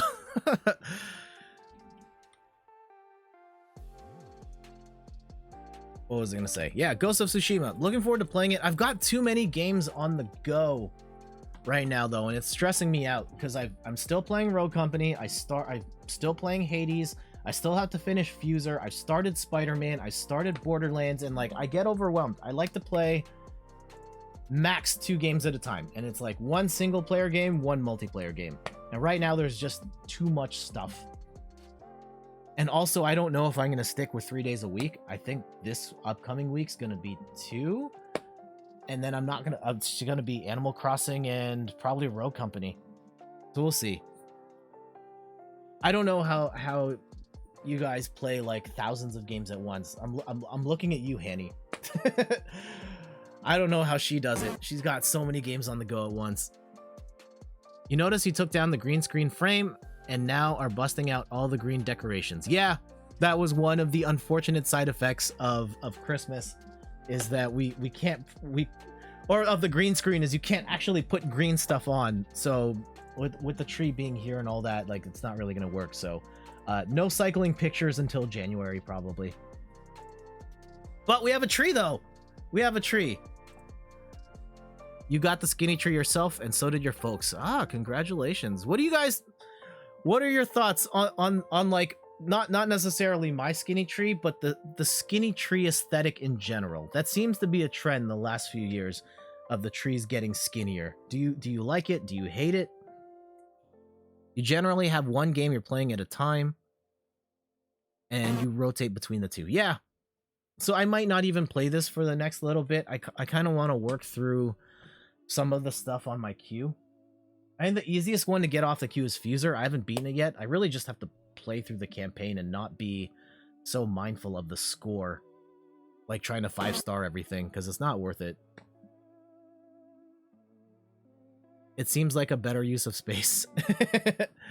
Save space, you don't have room for a non-skinny tree. Are we fat shaming trees? Oh no. Oh no. All trees are beautiful. All shapes, sizes, number of branches. Whether you've got 5 branches or the Charlie Brown tree or just the full 300-foot trees at the malls and stuff. No, all trees are beautiful. It's all about that base when it comes to, or something. Let's go back to Tetris here. It's down to 3 people. Who's it gonna be?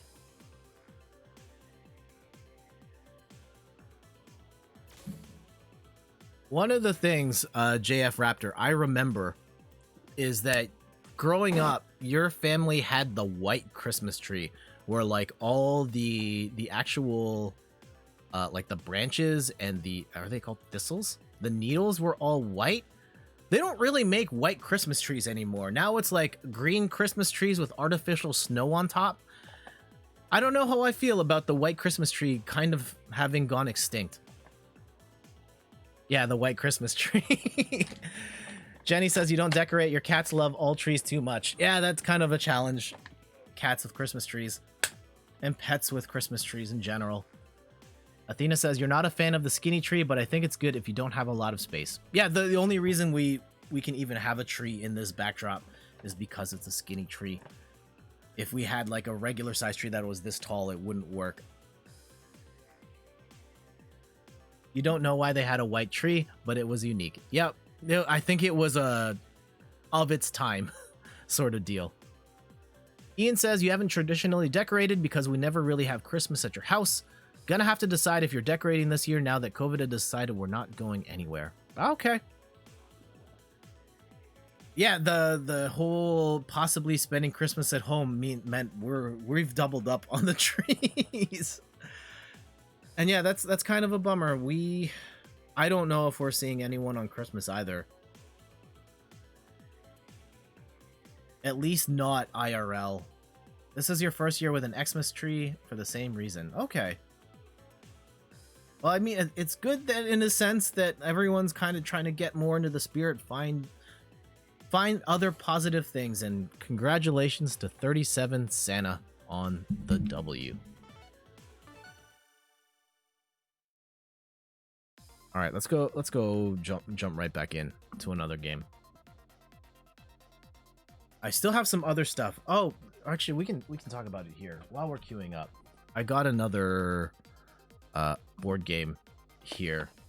10 seconds. Oh, Usually it's up to me to decorate the house, so it's usually pretty sparse, but you've decided Christmas is going to throw up all over the house this year because we need a little joy. Yeah. Because we need, yes, we need a little Christmas. I need to get that DMCA channel point reward set up too. That's another one I need to get going. But yeah, just before we start, I did some more shopping. Or Steph and I got Exit the Game, The Stormy Flight. So if you watched the Extra Life Marathon and saw that the rest of our group was doing like an escape board game, this is another one in the series. I don't know when we're going to get to play it. I have no idea when we're seeing the crew again, but one of these days we'll get around to playing it. Possibly. Love the lightning on the cover. Yeah, lightning seems to be your jam there, Jenny. And that song, "We Need a Little Christmas," it's a banger. Does anyone have any favorite Christmas songs? You guys, I just had a great idea. Caroling on Twitch, you'll play piano and everyone comes and sings. Jet, I'm going to hit you up for tech ideas. Okay. Caroling would be fun. The timing part is going to be the challenge. Getting everybody to sing in sync. Could we make something work? Absolutely. It might have to be a... I mean, one of the things we could do is like if we made anything that doesn't play and works in terms of Christmas songs. If we recorded it as videos, like everyone submitted their things and then we edited it together of like us together singing "We Wish You a Merry Christmas" or something like that. That would be a lot of fun. Doing that live would probably fall apart. But no, that's a great idea, Thea. Anything that doesn't play in... Uh-oh. Oh, geez. We're going to get bounced, like, immediately here. Yikes! No! Holy cow. That was terrible. Alright, I'm going rogue, guys. I'm jumping back in. Good luck in the other game. I do this, like, once a stream where, like, I need to jump back in. We'll regroup on the next one. Anything that... Yeah, rip. Anything doesn't play and work in terms of Christmas songs. My favorite Christmas song is probably... It's Last Christmas by George Michael. And speaking of, Steph and I watched the movie Last Christmas yesterday, starring... Oh man, I'm really bad with the names. It's the mother of dragons, Khaleesi, and the guy from Crazy Rich Asians star in that movie. And it was cute. I enjoyed it. I think it, like, Steph has been watching a lot of the Hallmark Channel movies, and those are very much a certain level of cringe that I can't get into regardless of how festive I'm feeling.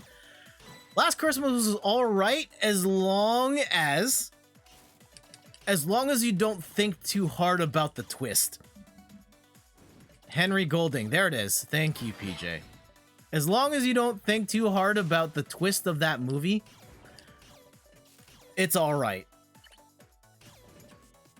Too many repeated songs for too long all day. Yeah, it's just running through them all. Athena puts me off in some versions and songs to play. Yep.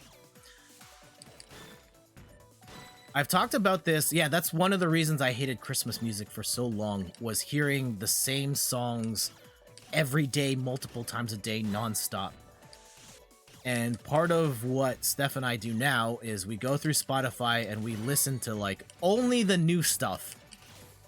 Only the new stuff, and we're vetting it to add to our playlist every year, and we've heard some really good stuff. I will say the new Meghan Trainor Christmas album is fire. Front to back bangers.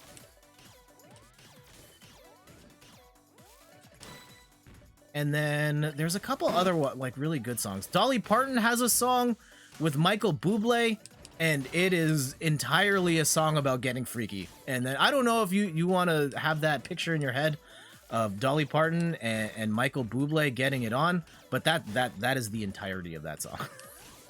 Also Christmas.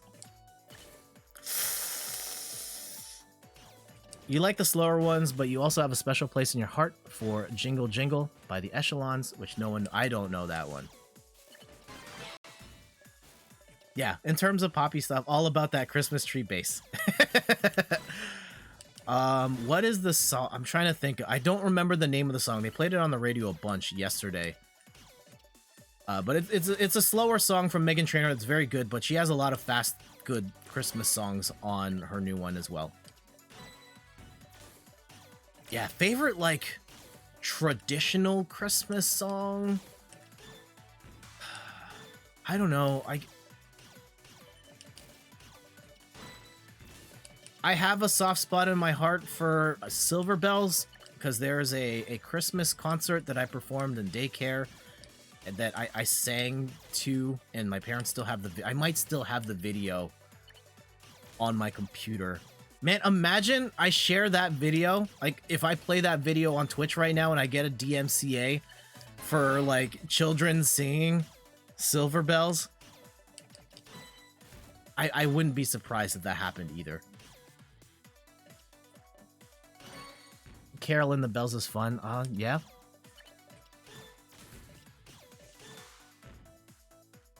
Coventry Carol, oh come Emmanuel, Silver Bell. I think that's public domain, right? Like, we could sing Jingle Bells no problem. I think.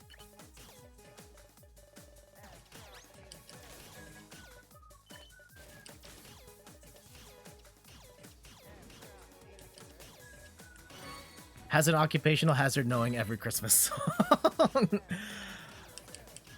Yeah. All I Want for Christmas Is You is like, that song is never gonna die.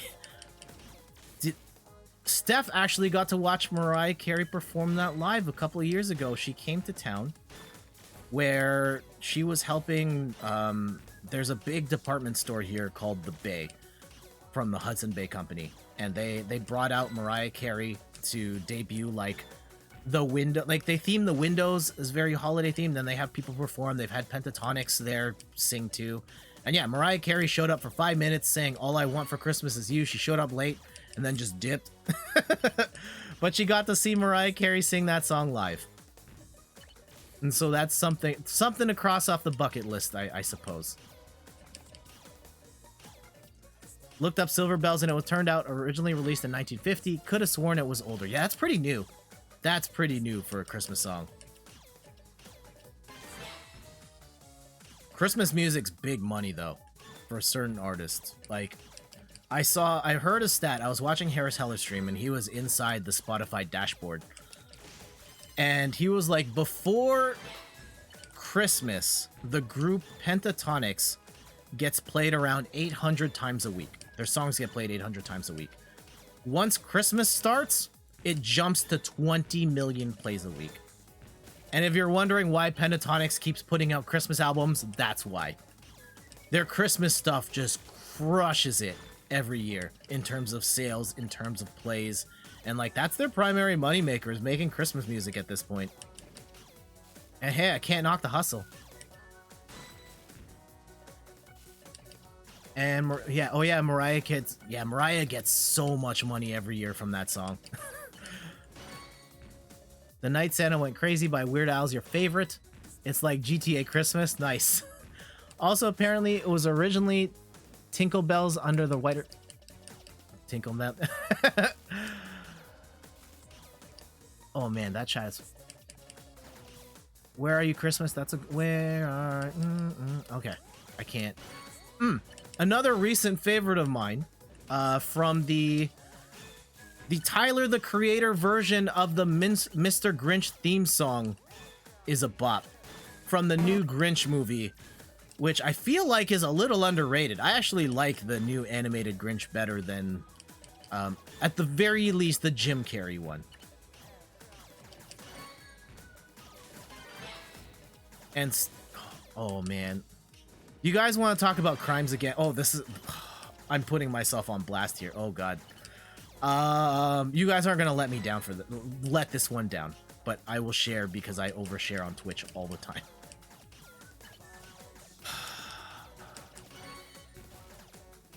A couple of years ago, Steph and I bought the bootleg copy of the Mr. Grinch movie. The new Mr. Grinch movie. We bought it at one of those sketchy places, and we bought it because it was still in the theaters at the time, and we really wanted to show it to Steph's family. And unfortunately, like, we had to go to my family's side, but we left it for Steph's family to watch, and they didn't end up watching it. And so we finally ended up watching it yesterday. And wow, the the number of ads in this bootleg movie. I mean, I should expect that, right? When you're paying dirt for a bootleg copy of a movie, you don't know what you're getting. On the package, it said it was like 95% good, and it was a version of the movie that was recorded on a video camera in the theater, for one. Two, it had ads everywhere for this betting site. I'm not going to name it, but it was ads for this betting site that were constantly scrolling throughout the entire video, in every language conceivable. And then at 5 minutes into the movie, they just straight up drop like a Twitch mid-roll ad in the middle of the movie. Like, are you kidding me? And then like every 20 minutes or so, they would then do this pop-up ad that would cover parts of the screen and just like slide around. It was awful. I would not recommend. And then after we watched that, Steph went and bought a legit copy on Amazon. Please don't tell the Motion Picture Association of America on me. We're getting rid of that copy. We bought a legit one already. Support creators.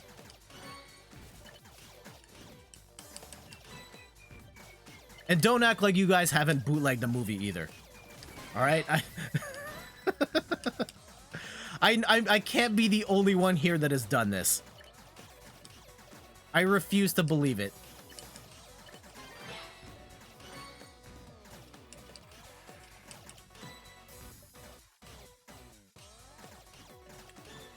Jet Confessions to Crime episode 3.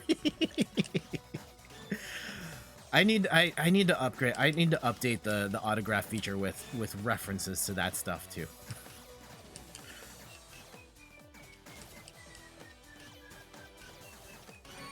You can't weird.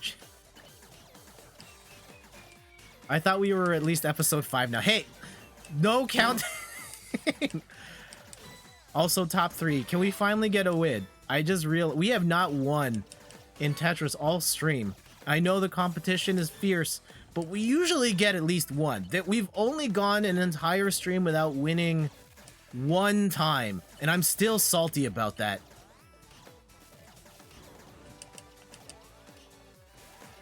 Uh-oh. This is not looking good, though. This is not looking good. Yeah. Else. GG's to whoever that is. Second place, though. Second place. You're sour on the new Grinch because Silas watched it to death, but yes, you do like it better than the Jim Carrey. I like the fact that the new one, that the Grinch isn't inherently evil. It's not like he's a bad guy who makes this about-face turn. Like, there's a reason for why he's so grumpy. That makes sense, without making anyone a villain in that movie.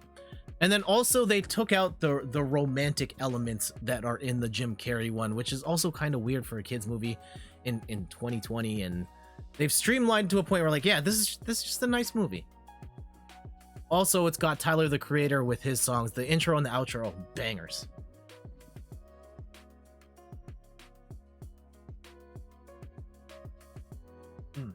Speaking of Christmas gifts, I got some gifts for myself. I need to stop shopping for myself. Jeez. We were at a comic book store the other day, and we got some things. Like, for example, there's a new female Ninja Turtle in the comics. Her name, I think it's Jenica. I have the issue where she's in right here. That's one of the ones I picked up. I got a couple other ones. I like that DC and Marvel reprint classic issues of comics, and they're like $1, $5. It's super cheap. And like, yes, it's obvious that it's not an original printing, but I don't care. For my purposes, I'm gonna read it. I'm gonna put it up in the back. Looks great. For example, like Infinity Gauntlet number, I think this is the first one, but yeah, that cover with Thanos, so iconic. And the actual Infinity Gauntlet comic is not that great, but everybody knows what this thing is now. The movies are better. And just having this as a piece to read and have it in the back looks dope as hell. So glad to have that one. One of my personal favorites, giant size X-Men. This is the issue where Chris Claremont started writing X-Men. He wrote it for like 1 billion years. And like a lot of what you consider X-Men started with this particular issue, which isn't the first. It was the debut of Nightcrawler, Colossus, Wolverine, Storm, on top of like the original team. And like so much of what X-Men became started with this particular issue. So glad to have a copy of that. Is the female Ninja Turtle also named after a Renaissance art? No, she's not Venus de Milo. I think she's Jenica is the name. I don't know if it's actually after Renaissance art, but she looks dope though. Can I pull up a picture of her? Let me pull up the stream. Hold on. Yeah, I don't know the exact origins of Jenica, but like here, Ninja Turtles Genic. I think that's how you spell it. Yes, Jennica. Jenica. Personnel. I don't. Okay, I'm not gonna be able to read this. But please, like here, open link. I don't want to pull up some weird Rule 30. Not is it Rule 34? Anyway, if you have not seen this character, like, look at that. She's got like the hood and the claws and just like the tatters. Like she looks tougher than all of the other Ninja Turtles combined. I think she looks amazing, and I can't wait to read that run after I take it off the wall. Couple more comics I got. It's not really the debut part of Infinity Gauntlet was Spider-Man got the black suit, and here's where back on Earth with the black suit Spider-Man, like the Venom costume, like Spider-Man had it first, but this is one of my favorite runs of Spider-Man of all, so having that first issue there is great. Yeah, do not search Rule 34. And then one more. This one I got kind of ironically because this particular person's art is ridiculed a lot in modern times, but at the time in the early 90s, Rob Liefeld was the guy. And you think about 90s comics and you think about the muscles on top of muscles and the pouches on everybody, it was this guy. Rob Liefeld, X-Force #1. Look at all the muscles on Cable. All of the muscles, all of the pouches. Of course, you can't see the feet of the characters either because he wasn't good at drawing them. But yeah, that style was like, that defined an era of comics, and I had to get this. All right, y'all up for more Tetris? Let's get a couple more in.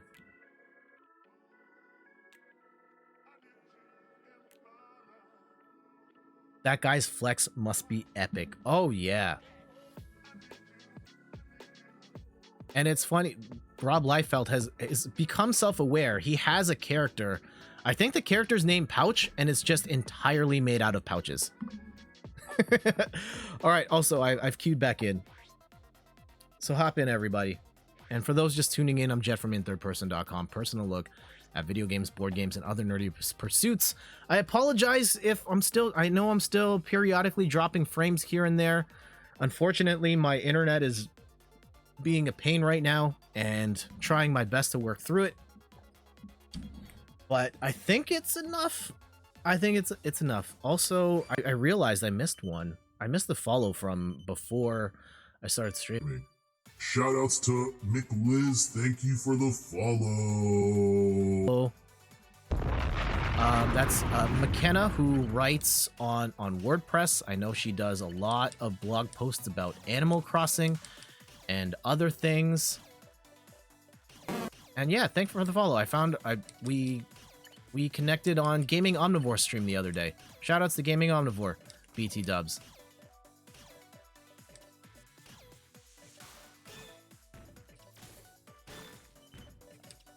Yeah, we haven't seen Shiny Snorlax since Extra Life. Kind of shy. That one.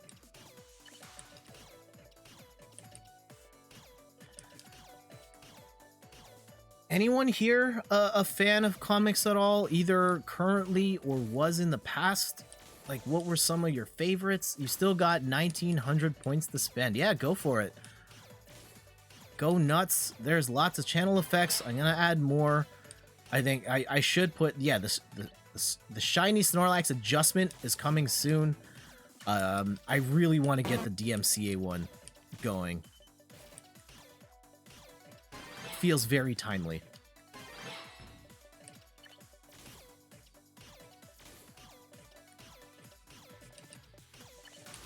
What else is happening in the world? Yeah, for me, comics is something that I discovered well, okay, not late. The first comics I ever got into were Archie comics. My grandmother passed on a bunch of her Archie digests that she'd buy from like the convenience store, and I would read those. And I have mixed feelings towards how I handled that situation, because as I'd finished reading the stuff she'd given me, and my school was doing a fundraiser where if we raise X amount of money, we save this percentage of the rainforest. And I donated all of my Archie comics collection to that thing.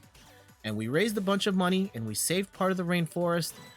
And then not long after, my grandmother passed away, and then like those were the things that I had of hers that, you know, we bonded over, and I let them go. And so I don't know how to feel about that. I kind of wish I had those things, but at the same time, I let them go for a good cause. And I guess at the end of the day, they're objects, and, you know, it's not worth the same as like the memories and all that. Ian says, your thing with comics is that they cost a lot of money for something you can burn through in like an hour. Yeah, that's the big problem, and why I ultimately stopped reading comics was that, you know, if you're into 4 or 5 comic book franchises and you keep up buying the weekly issues, which is the most expensive way to do it, you're spending, you know, 20-30 bucks a week on less than an hour of entertainment. It's a lot cheaper to keep, it's cheap, well, not a lot cheaper, it's cheaper to keep up by reading, getting like the paperback collections afterwards, but then you're really late. You can also get a subscription service like is it called Marvel Now? Marvel Unlimited or something like that, but then again, the comics are late, and I personally cannot read comics on an iPad. I just have a really hard time focusing on the screen, consuming that type of content. It hurts my eyes. And so I would prefer to read it on paper, and then that's just expensive. It's cool though. I would love to keep up. It's just, yeah, it's just too expensive. I think the one word of advice I would give to anyone that's like looking to get into comics and you don't know where to start, I would say don't worry about it. Just whatever book you can get, start there. If you're trying to read X-Men, you're like, oh man, I don't know where to start. Like, do I start at the very beginning? No, don't start X-Men in particular, don't start X-Men at the very beginning, because it's not good at the beginning. But like whatever comic you start, that's your first one. If you enjoy it, you can go find the issues that took place before, find them afterwards. It's okay if you read stuff out of order. Hey, JB Does Talk, welcome back. How you doing? We're just talking about comics, and what are some of your favorite comic book series, if you read comics at all. Yeah, in my more recent run, the main set of comics you do sort of keep up with are Avatar: The Last Airbender. Nice! Yeah, I never really got into the manga side.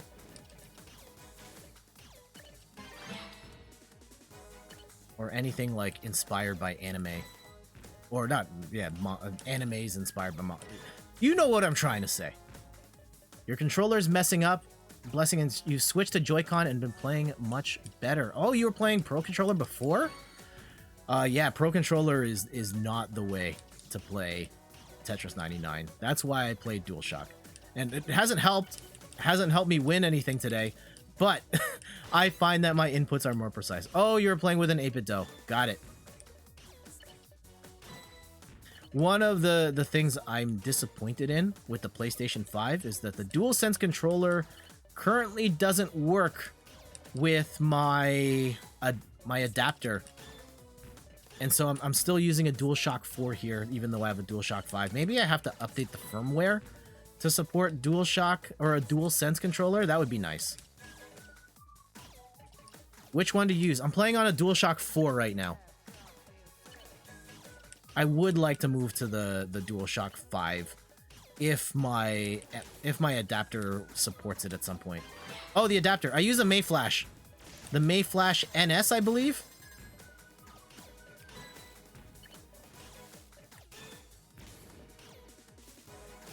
Yeah, getting your Tetris controls right is serious business. You don't want to be a Pro Controller scrub and just accidentally quick dropping your pieces because the controller failed you that one time. Okay, fine, you're going there. Huh? Uh-oh. Mistakes have been made. Okay, top 10.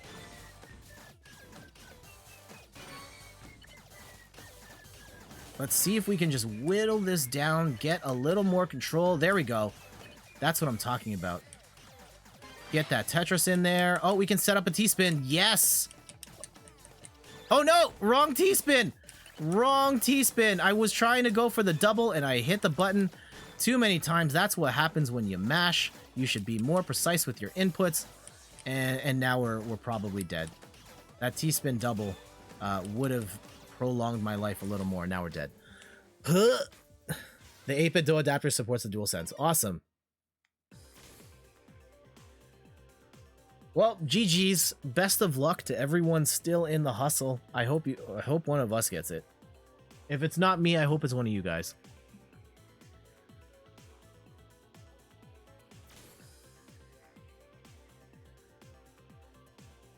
Jenny going for another one.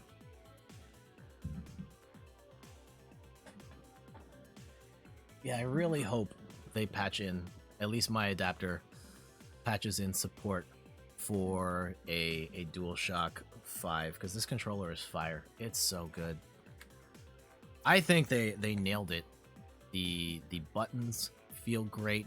The sticks feel great. The DualSense stuff in particular, with the rumble and the adaptive triggers and being able to change how they behave in game, is so cool. And it's better than what the Switch did with its HD rumble, which it ended up being a joke. Though I've heard they're made by the same company. It's just nobody really used HD rumble on the Switch. It just vibrates obnoxiously instead. Down to final 2. All right, we'll switch cameras over here. Yeah, DualSense again for anyone that's got PS5. I love this controller. Quite one of my favorites at this point. Pro Controller is very good too, but the up and down issues are a deal breaker for many, or for me. What are some of your favorite controllers all time? Is it the Xbox 360, the SNES? SNES, I'm gonna have a soft spot in my heart for forever.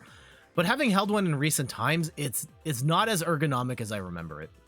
It does hurt my hands using that thing. I'm concerned that once the initial fascination is over, the special rumble in the DualSense will end up the same way. I am concerned for that exact same thing too. I have a feeling that I have a concern that people just will not. Oh, well, no, I didn't mean to do that. will not use the feature set to its full potential. Historically, any fancy controller gimmicks go the way of the dodo in the first year of the console's life. I know you're right, but the DualSense, like, it feels so good. And it seems like there are practical applications for a lot of practical applications for the technology they've built here, that it would be an absolute shame if developers don't leverage it. The knockoff N64 you had with the cheat buttons was your fave. Oh man. That turbo button, the slow-mo button on those controllers was the worst. I remember thinking like, oh man, I can hit this button and it's going to slow the game down. It's going to make it easier for me to play. No, it was a turbo button for your start, and it would just start and stop the game over and over again. Terrible.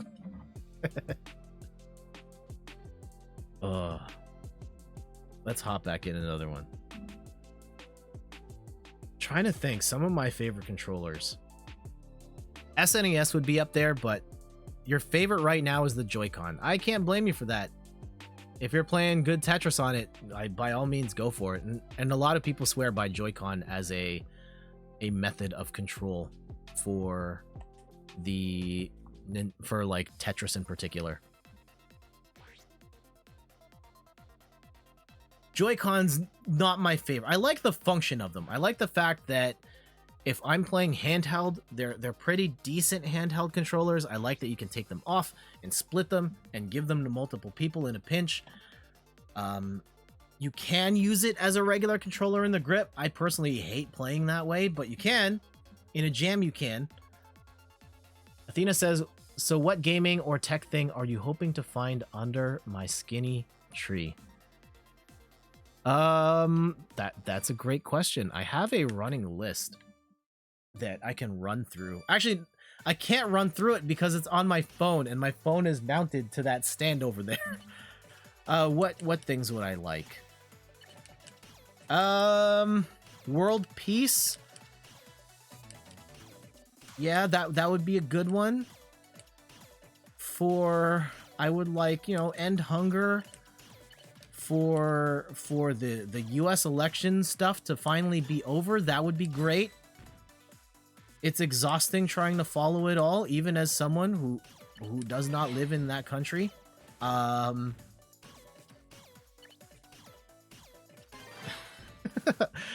either use the grip or handheld. You're still getting used to handheld though. I prefer it handheld over grip. What other things? Yeah, I've been struggling with that.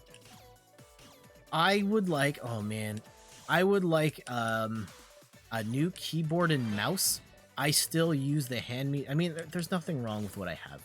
And especially since I'm not really gaming on PC, I don't necessarily need like mechanical switches and special.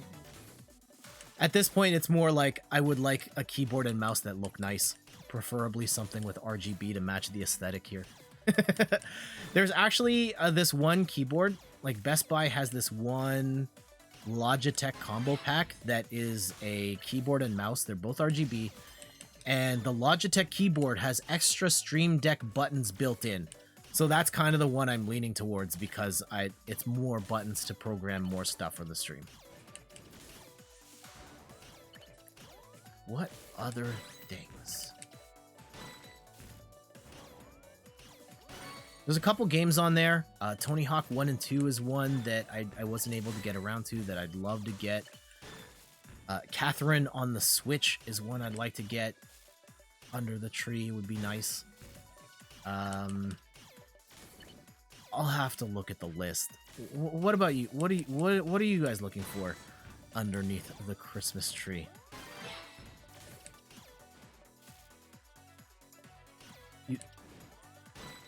You actually still use your 8-bit Do controller on PC because for some reason it still works fine. Awesome.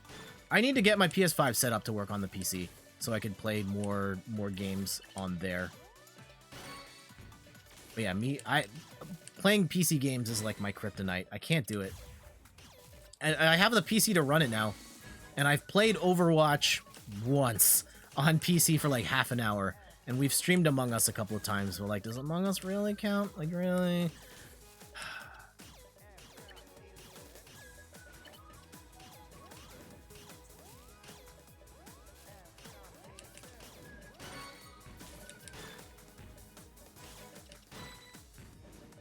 Yeah, you don't know. Okay. What else? I'm sure there's probably random streaming things that I would like, or just like, hey, more decor for the bet, maybe more plush. Can never have enough plushies back here.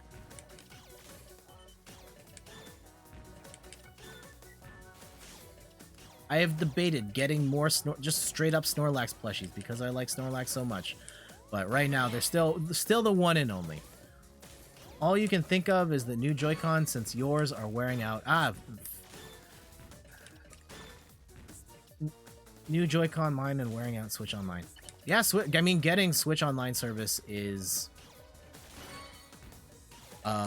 key if you want to play Tetris. Still, only way to play it is, well, I guess you could buy the cartridge. I think, but I don't think buying the cartridge gets you permanent access to Tetris 99, right? Jay did it again! Hold on! Oh, JF Raptor, congratulations on your second shiny Snorlax. And again, oh, this makes me look so bad. Congratulations. JF Raptor got it fair and square. And I know she's related, but that's not why she got a second one. That's not why she got a second one. Congratulations. What will you be naming your shiny Snorlax?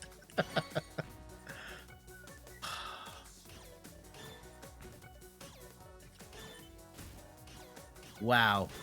Wow. Wow. Somewhere out there, Pete is shedding a single tear. And he knows. Not even here, he just knows.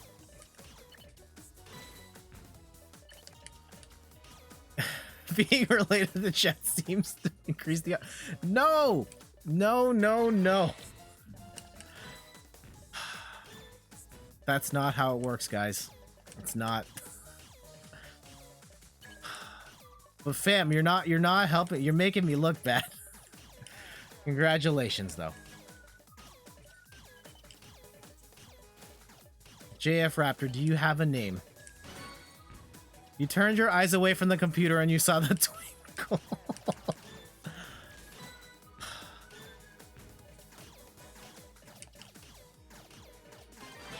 Again, there was no shiny Snorlax, but you guys saw me playing Tetris the whole time. Just saying. You will name it. Brr, brr, brr, brr. MacGyverism's going for it. Back to... I will say, the last time I got shinies, it was a back-to-back shiny. It is technically possible to get 2 shinies in a row. But that was the last time I've done. I have not gotten a shiny Snorlax myself since May.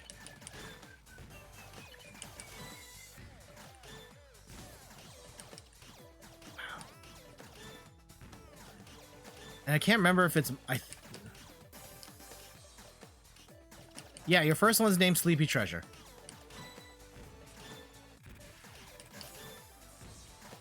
JF Raptor, if you look at the Twitch channel, like my Twitch channel, in the About section, you will see the list of everybody, including yours, and you'll see what name you gave it last time. Oh, no! Probably... Okay, we're fine. We're fine.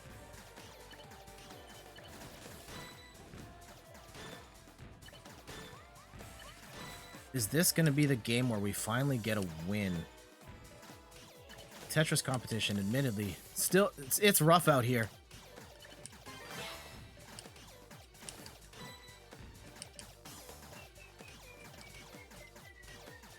Oh, okay. Top 5. Top 4. Another thing, this reminds me, I want to get back into Ring Fit. Steph and I talked about it, and I think on my own, one of the things that I suggested, since we're going into lockdown here in my neck of the woods, is I came up with a thing called Lockdown Challenge of I play Ring Fit every day while we're locked down, and we'll see if I stick with that. I haven't even committed to doing it for day 1 myself, but I like the idea of having that incentive to you know, actually, you know, improve my body.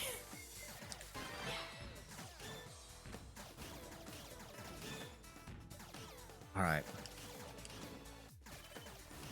Uh-oh, you need to get out of here. Get that garbage out of here. There. Top 2! Okay. We just need to hold on.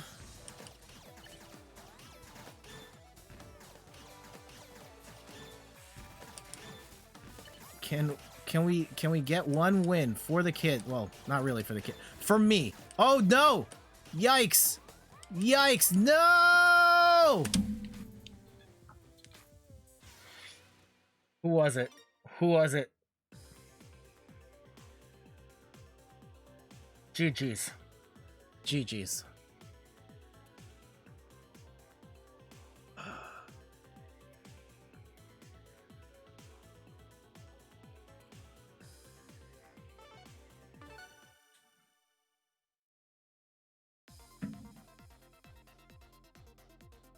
So you're naming it CHMHAR, Champion for Mental Health and Relaxation. That's quite the mouthful on that name for such. All right, let's go pull up a browser and we'll make that happen for you. DVI, give me a minute here. Oh, hitting. Twitch.tv. Oh no. Stop it. Why can I? Again, congratulations, JF Raptor, on your shiny Snorlax. Let's enter you in the history books here. JF Rap number 9, we're gonna go X2, Sleepy Treasure, and C.R.M.H.A.R, Champion for Mental Health and Relaxation. There we go. Forever etched.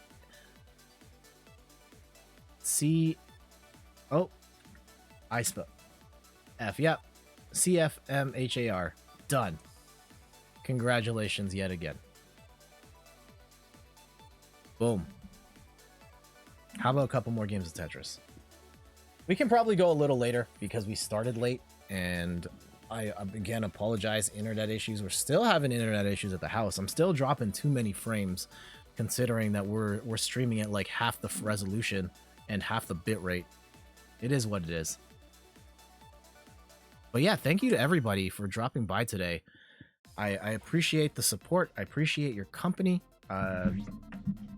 Even if it's less than ideal circumstances. JF Raptor, let me run through the chat here. Adventure Rules, Jenny Zors, JB Does Talk, Phil MacGyverisms, Yin. Who else was in here? Gaming Diaries, PJ, and all the lurkers out there. Much love to you all. And anybody else I missed, I'm sorry. I'm sorry. But blame my mind, not my heart. Let's get it.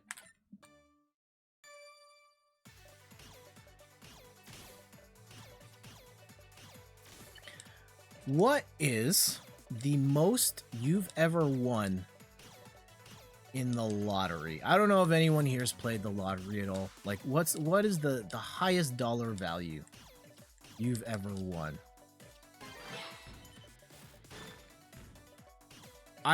For me personally, I think it was this year. Steph and I bought a lottery ticket. You're too young. It's okay. It's probably for the best. I've played a couple of times, and I think the most I personally have won is $20. You've won? You think your family's won like 200? Nice. My mom is a lottery monster. She's won a lot from the lot, but she plays every day, religiously. Multiple lotteries. She has her system. I need to go to this place at this time. I'm gonna pick these numbers. It's not always the same numbers either. My mom like swings so across the board from like being analytical to being superstitious. Like on one end, she analyzes the list of all the winning numbers and will be like, this one hasn't been drawn in 10 years. It's inevitably going to show up. I'm going to pick that number. She'll also be like, I saw this number on 2 different license plates. It must be a sign I need to pick that number. Or these numbers. And she has been like phenomenally successful at the lottery. Not like retire rich or anything like that, but she has done very well for herself by playing the lottery. I don't know if it nets out though. Like, she's spent a ton. I don't know. Randy, do you think Mom is net positive on all the lottery she's bought in her life versus how much she's won? I don't know if she even breaks even.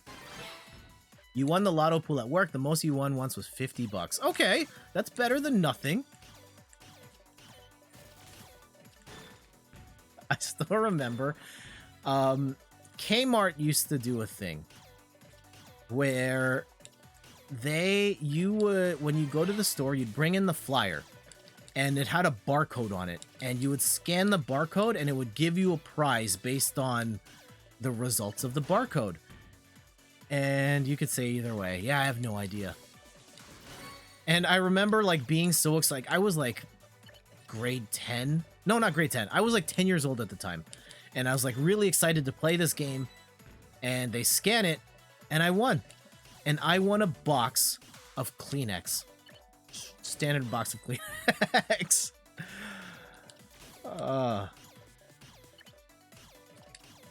And I was like, really? Well, I guess it's better than nothing, and I can blow my nose. But I was kind of hoping for, like, the big cash prize or the shopping spree. Nah, got a box of Kleenex.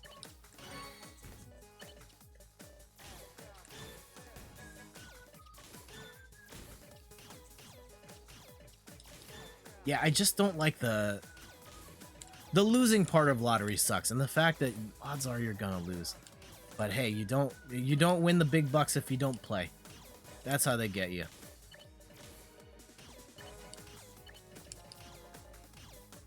Actually reminded me of this episode of Freakonomics. It's probably written in the book as well. I used to listen to the Freakonomics podcast, and they were talking about why, like, the savings program that won't work in America for dumb reasons. And so there are parts of the world where they have like lottery-based incentives of if you put this much amount of money in your savings account each month, you will be entered into a lottery for a chance to win X thousands of dollars. And in parts of the world where they have this type of system, it works incredibly well. One of the biggest challenges in, at the very least, like the Western world, is that a lot of people are living check to check. You don't have a savings account. You don't have savings, and pretty much if you run into any sort of crisis, you're screwed. Financial crisis, you're screwed, because no one has savings here. And in countries where they've implemented that sort of lottery system of like, hey, if you save a little bit of money, you'll be entered in a lottery to win a lot more money. It's helped people save money. And unfortunately, in other parts of the world, such as the US, when banks have tried to implement this program, the lottery regulators are like, nope, that's a lottery, that's under our jurisdiction, you can't do that. And so banks are not allowed to run those types of initiatives to help people save money, even though it's like at least there are proofs of concept where this type of initiative actually helps Americans save money. You like running the lotto pool at work because you're coworkers and you have fun joking about winning.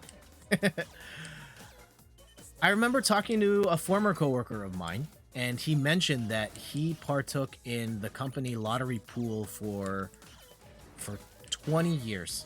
And it was like, I think he put in like $5 a week for 20 years. And then he actually crunched the money on what $5 a week for 20 years looked like. And he almost fell out of his chair because he didn't have like anything to show for it. But yeah, you, Jenny, you're patron saint just of donating for wonderful causes. Running the lottery pool. Running the lottery pool is a ton of work.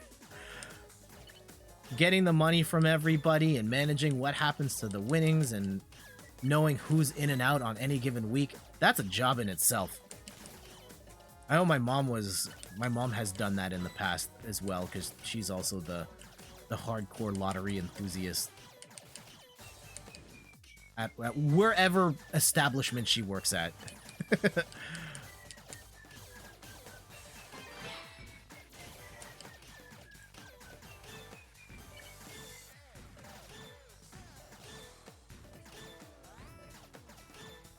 Yeah, it is. You got to chase people for money all. Yeah, it's a job. That is so hard. I don't envy you at all for that, but I thank you for your service on that front, and I hope you all win the big one someday. Are you insane, Jarvis? What? I don't know what you mean by that. Also, to King, welcome back.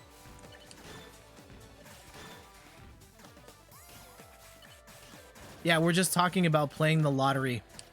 Have you played the lottery at all? And if so, like, what's your biggest winnings?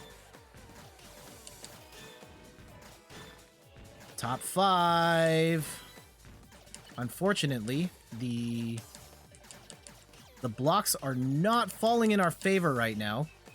They're not being particularly nice, and I think we're gonna be crushed pretty soon. I will try to hold off the inevitable as long as we can. We have made comebacks in the past, so I guess never say never. Oh, yes, power up. Let's go. Oh, no, oh, damn it. Oh, I messed that up. I'm sorry, MacGyverisms. That's my fault. Oh, man. JF Raptor, 4th place, right behind me. I dropped the ball right there. That was my fault.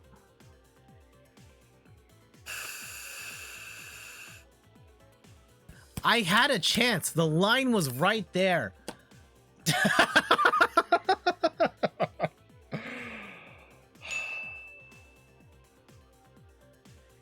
Also, can you name 5 Smash Bros. Fighters who use swords? Like anyone in Fire Emblem, I guess.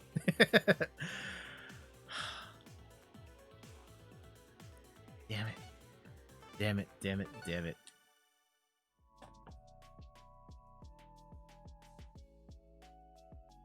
No one to blame but myself.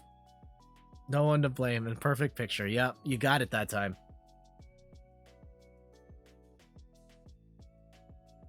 Thank you, Ian. Thanks for dropping by. Take care. Tell Des and Silas I said hello.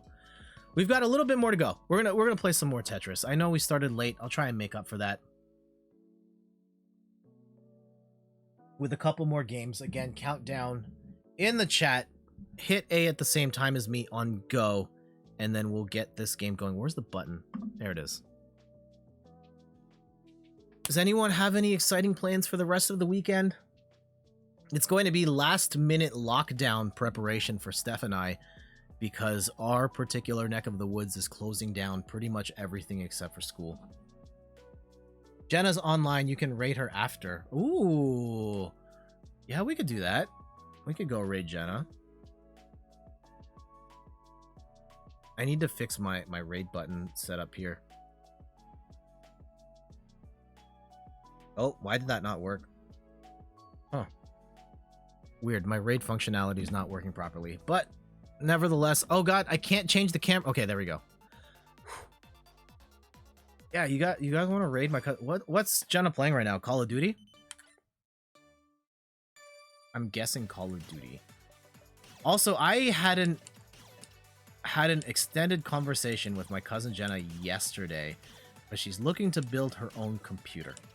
And we had like a really, I thought it was a very productive chat, and I felt like it was really neat, like for me not having any knowledge of how to build a computer, being able to then like talk the process through with her and explain like, here's the things you're looking for, here are the things you can avoid, and just help to spec out a PC that will fit her needs. And that was awesome.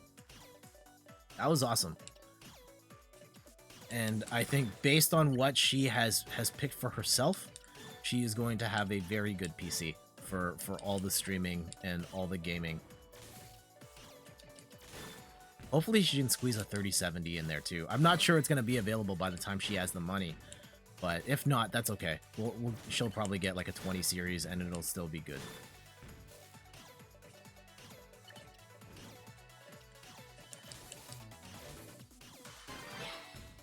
For anyone here, how into the process are you when it comes to PC building? Have you ever done it? Do you have zero interest in building your own PC? Are you the type of person that will never not build your own PC anymore? Where do you stand on that whole thing? I think now that I've done it, I will probably just continue to build my own stuff, but I understand why people buy pre-built. Like the headaches that I went through were not great, and to say it's actually not that hard at this point. Like building a PC is like grown-up Legos. If anything, it's kind of easier because there's so few parts that you have to connect at this point. But it took a little while to hook up the lights. The lights were a pain in the butt. And yeah, the time it takes and the process, I understand people not wanting to do that side of it. You like the sense of accomplishment from building your own. Yeah, that absolutely. That is a big part. I love the fact that I can say, like, I built this. I plugged those things in and installed this software, and there's absolutely a sense of pride that comes with building your own machine that you don't get when you just buy it. But at the same time, a lot of people don't care about that stuff, and they just want the PC to work. Hey, just joined at the right time. You built a PC last week. First one you've done in 20 years. All right. This actually is a, first of all, welcome. Secondly, like my memory of PC building from, let's say I remember I went to the Philippines in the mid 90s, and one of my relatives was trying to get their computer to work. And like, I remember him opening up the case and there was just like cables everywhere and like ribbon cables and stuff. And it just looked horrifying to me. I had no idea what was going on. And like, that scared me off of the process for many years. Do you find that building a PC in 2020 is easier than building a PC in the year 2000? And yeah, I got bounced pretty early, so we'll just chat here and let the numbers. We'll finish off this game and cheer on anyone that wins from this group. Yes, hugely. Great. Because yeah, looking at the pieces that I have now, I'll show you like this. There's like 5 things you have to plug in here. Like there's 5 components and then you just stick them on. But I felt like when I saw my uncle or cousin's computer in the mid to late 90s, it was so much messier. If I may ask, what type of PC did you get? What are the specs? What are we talking here? Did you go AMD? Did you go Intel? How fast are we talking? Processors. Did you get a 3090 in there? Case design is better. Okay. Jenny says, I like how the cables only fit where they are supposed to go these days. Yeah, that's good. I like that on this case that I have, there's a compartment in the back where like you can hide most of the cables, and the only ones that are sticking out are the ones that are directly plugging into parts. And there's a compartment for the power supply that's separate. There are slots for the hard drives as well.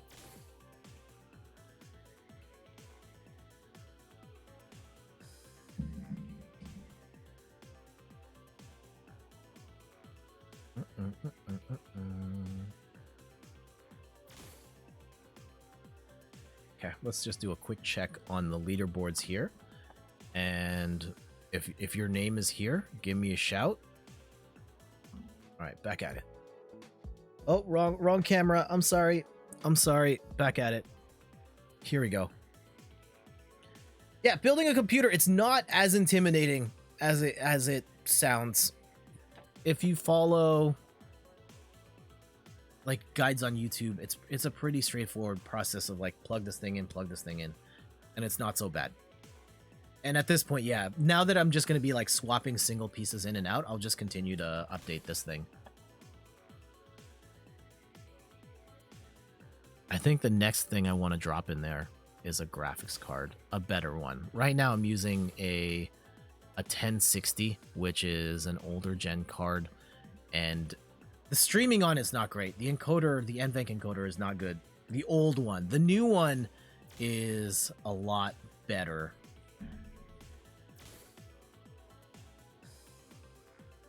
Oh man, I love how you say, "Oh, it's nothing special," and meanwhile you've got like a 9th gen i7. That's a decent like mid to high level. You got 64 gigs of RAM. That's a lot of RAM. A 2080 Super is like you went for stuff a generation older, and like those are still beastly numbers. Like 64 gigs of RAM is a lot of RAM, and a 2080 Super is still on the high end of graphics cards. You got 7th. Congratulations on besting me on that one. And JF Raptor, have you won yet? You've got to be. You're knocking on the door at this point. If you're able to like consistently get top 10. And yeah, 2080 Super is still a beast of a card. It's for work too. You need to spin up servers to test in Hyper-V. Okay. And a terabyte Evo SSD. Yeah, what I've got in no Tetris Maximus yet. It's gonna happen. If you're like good enough to get consistent top 10, you will get number 1. Came in second twice. Yeah, I've got a 1060 in here, a Ryzen 7 3700X, 16 gigabytes of RAM, and the 1060, which is again the thing I want to upgrade to a 30 series. Bondant, GG, Xavier, second place, Tilly in there as well. Good stuff. Here we go, let's back out. And yeah, for my purposes, this computer has been working very well. My internet is very spotty right now, but it's not this baby's fault. You got a load of Corsair RGB this time, nice. RGB or, no, I'm not gonna say RGB or bust. The case, oh man, thank you so much for the, hold on, let's properly. Thank you so much, Red John, for the follow.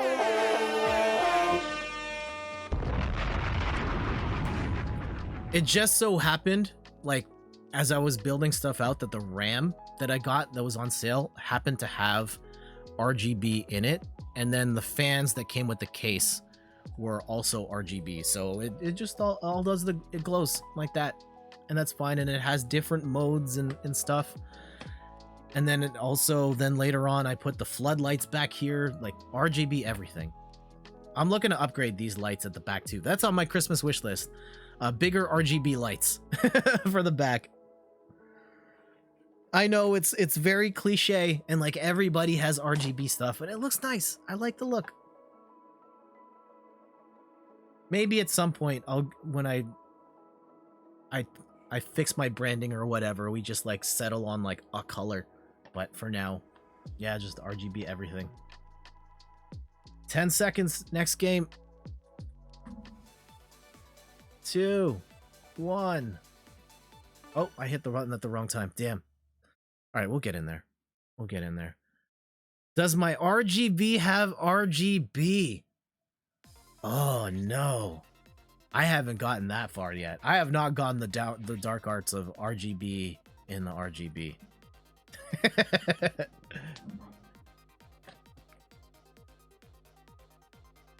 I would like an RGB keyboard and mouse to complete the look, and I've thought about it because there's RGB strip lights you can get for cheap, of like lighting the desk area so that when I'm in the room cam or the mobile cam, you can see more glowy stuff.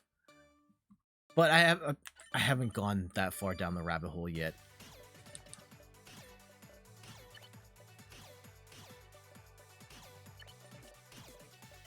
And I didn't think I would go out of my way to build like a RGB anything thing, but it just so happened that it is. So there it is.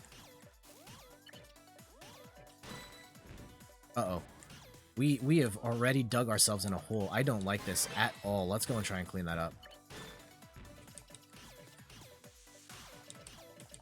One of my favorite innovations.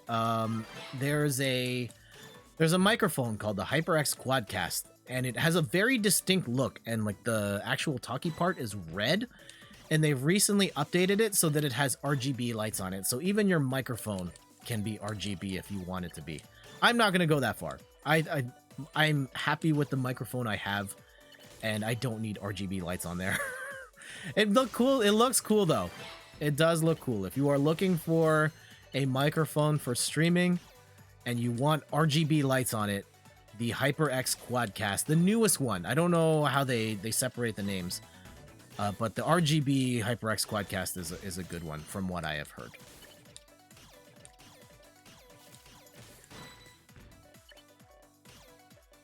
One of my favorite things to do on Twitter is to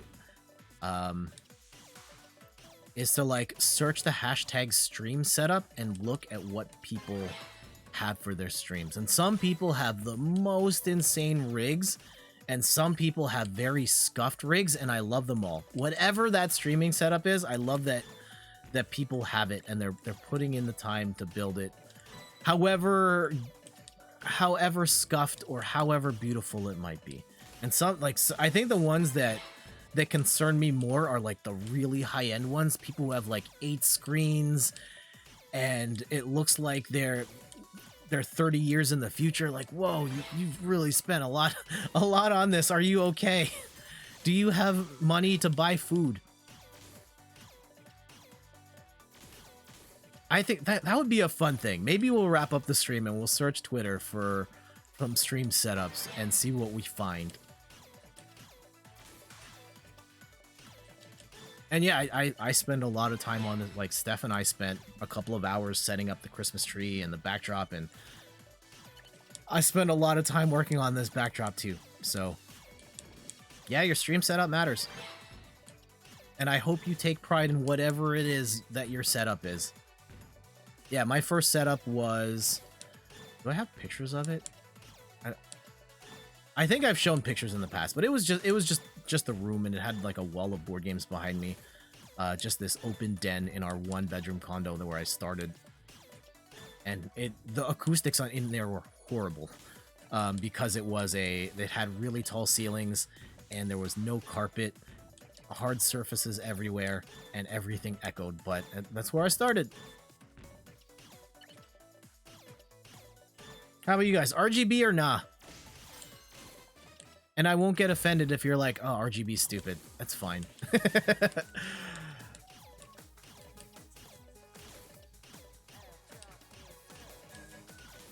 Alright, throw these down. There we go.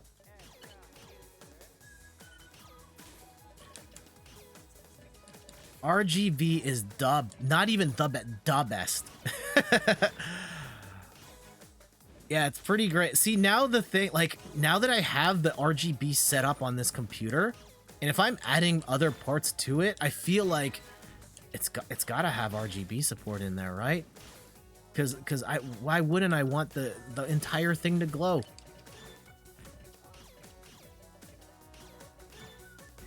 Randy says, I didn't get an RGB case, but your keyboard, mouse are RGB. Okay.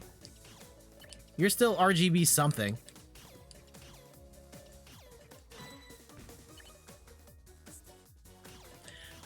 I'm curious now, for anyone who's like a historian on PC stuff, like, where did RGB start being a thing? At work, you have an RGB keyboard, mousepad, and RGB lamp that you keep behind your monitor. Okay, there you go. You've got like a better streaming setup at your work than you do at the house.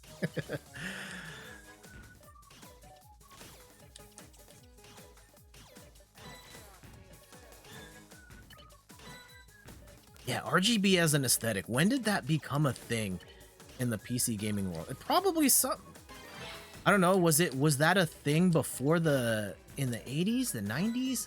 You finished 14th. Wait, oh, you must be in a different lobby then, because I'm 25th right now. Unless you're playing in the future. Maybe.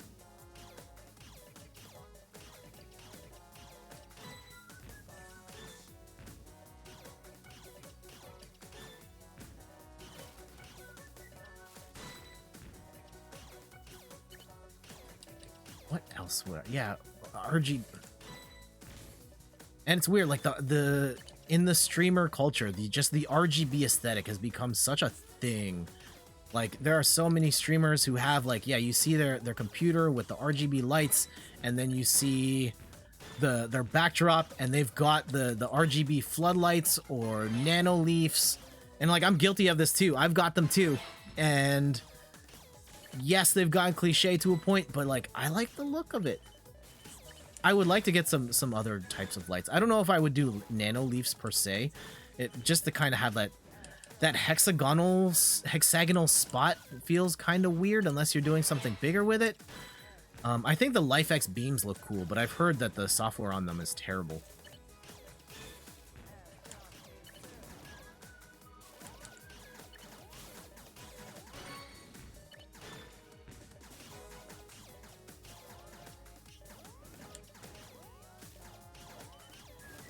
Oh gosh.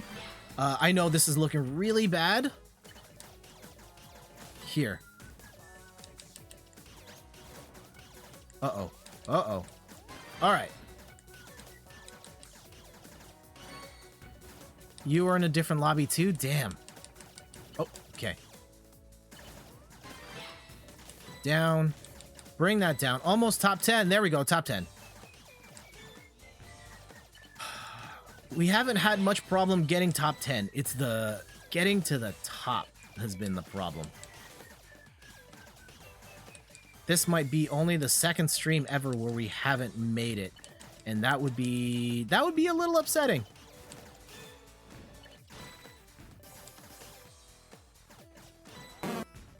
Oh.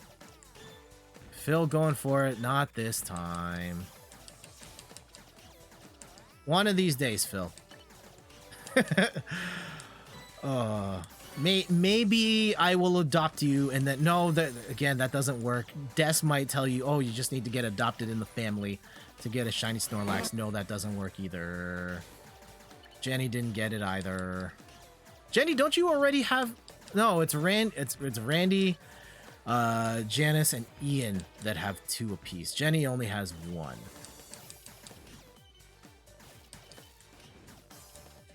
I feel my controller dying.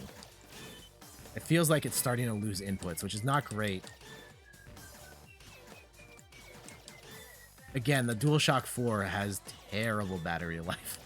When we play this on stream, it basically lasts 1 stream and then it's gone. I'm glad that the DualSense is so much better. And I know the vast majority of people don't have a PlayStation 5 right now, but when you do, I hope you enjoy the new... Oh no, that was a huge miss. That was a huge miss drop, and that might end us here. That one was my fault. That was not a controller fail. Uh-oh. Okay. Okay. All right. All right, we're back at it. Back at it. Don't look now. Top. Oh, we're also top 2. I haven't been paying attention. Ah! All right, Jet. Don't freak out. Don't freak out. You got this. You got this. You got this. Uh-oh. Rotate. Spin it till it fits.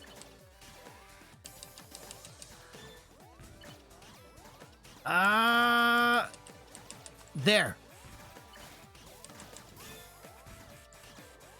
No!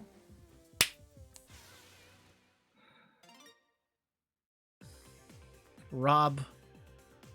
GG's.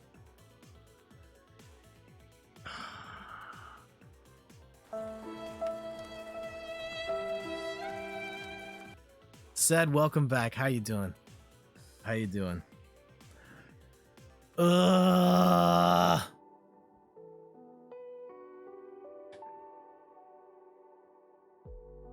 I was robbed. Yeah. Yeah. Always the bridesmaid, never the bride. I look cute in my bridesmaid's dresses though, right? I mean, look at me. Look at me. Let's get in. I'd say like Hold on. Let's get in like one more game of Tetris, and then I kind of want to browse Twitter and see what type of stream setups the internet has here. If I search stream setup, I'm just queuing this up. I want to make sure we don't get like super crazy and see if there's even anything. Oh man, yeah, we're gonna look at the top ones or the latest ones. I know you can't see my screen at all. We'll switch back and forth between. Okay, here we go. We've got some stuff. We'll go by the latest tab. We'll go by the latest tab. And let me put this down. All right. One more time. One more time. I need to get a win today. It's so tight that I haven't gotten a win. Ugh. I know that's entitled. That's like, it feels entitled because I'm sure the vast majority of people that play Tetris 99 haven't gotten a win. And for me to complain like, I haven't gotten a win today is a little much, but the success can get addicting. Let's hop in, get one more game in. Actually, we can stay in this camera angle a little longer. 20 seconds. Again, counter is going to be in the chat on this side, I think. And on go, press A at the same time as me. Yeah, thank you to everybody dropping by today. It's been fun. Let's try and get one more in. Try and get a dub for the people, for the kids, for world peace, for a safe and happy holidays.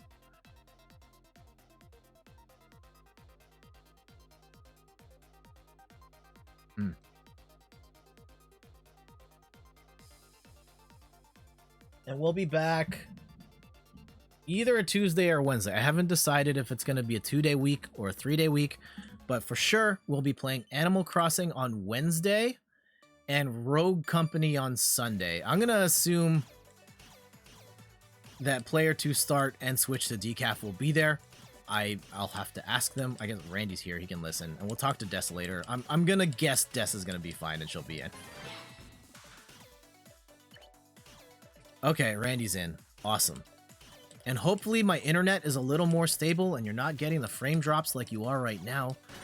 Again, I apologize. Unfortunately, with uploads, my upload speeds have been tanking this morning and there's nothing I can do to fix that. Though if it continues tomorrow, I'll have to yell at my ISP again.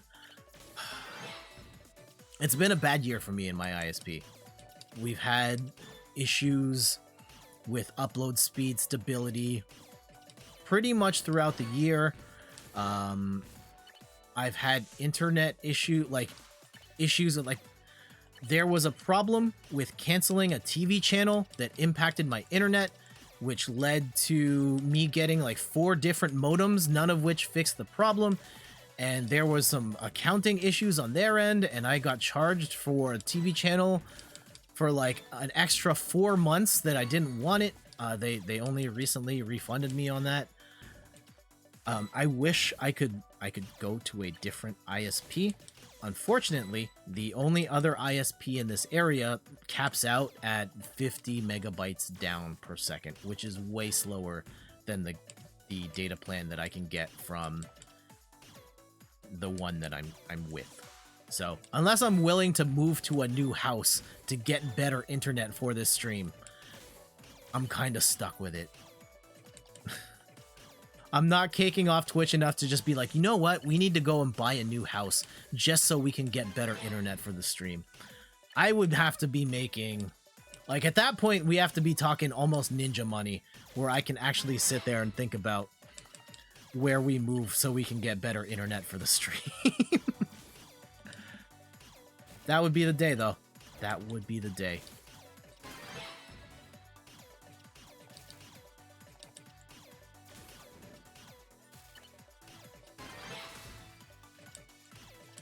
If anything, data's only going to get... Well, I mean, like, the data has gone faster. BRB starting Kickstarter for Jet streaming. That would be... Oh, man. One of my favorite streamers, twitch.tv/thesushidragon. His stream is crazy. You guys want like the pinnacle of tech and the pinnacle of memes, the Sushi Dragon. He recently rented out an entire warehouse that he is tricking out to be his new streaming studio, and I'm so excited for him. I cannot wait to see the type of content he's going to be making in the streaming warehouse. And if you guys haven't watched it, like, I get Sushi Dragon's content is not for everyone. It's kind of a mind trip, but to think of the possibilities for his type of content inside a house or like inside a warehouse, phenomenal. Like, it's gonna be amazing. Might have to move to the middle of the internet. Yep.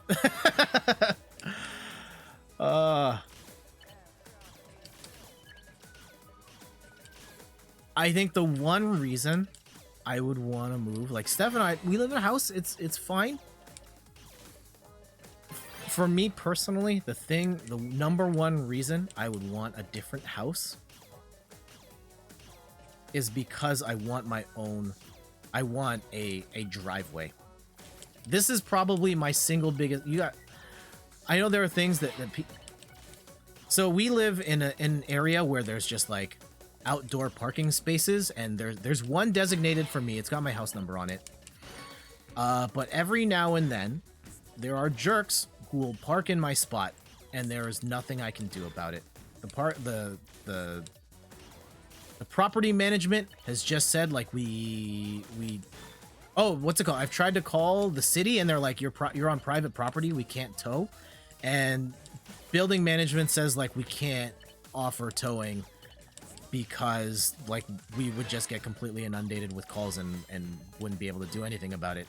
So when jerks steal my spot, there's nothing I can do other than, like, try and find a visitor spot. But, like, the first Christmas we had here, came home and my spot was taken and every guest spot was full because it's Christmas. And I had to park, like, somewhere down. I had to park illegally, like, in a nearby parking lot because there was just nowhere for me to go. And that puts me on tilt more than, like, anything. So yes, I would like, our next house has to have, it doesn't even have to have a garage. It just needs to have a driveway where no one's gonna steal my spot. You finished 22nd. Ah, GG's.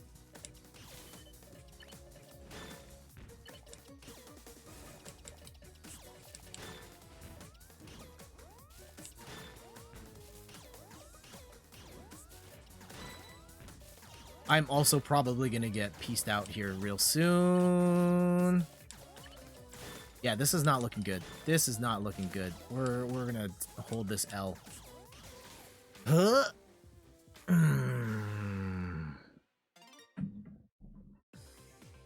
Oh, you're 23rd. Okay, 18th. I'm gonna pull up some stuff here in the meantime. I'm gonna pull up some things. And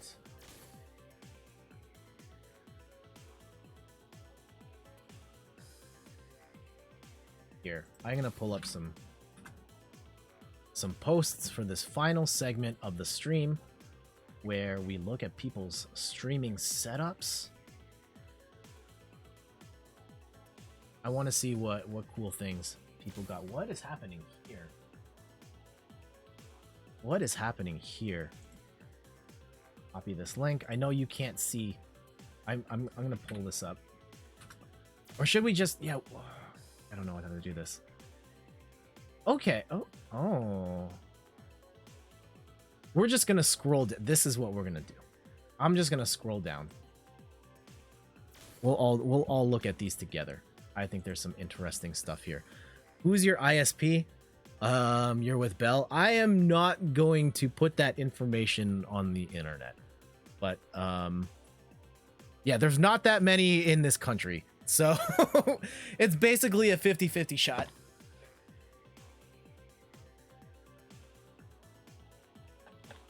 So Phil, if I'm taking your parking spot, do I have to like drive in, like park the other? Oh God! Oh, hold up! Oh no, this is bad. Back's cramping weird. Oh. Oh, that was not good. That was not good. My back just twisted really weird.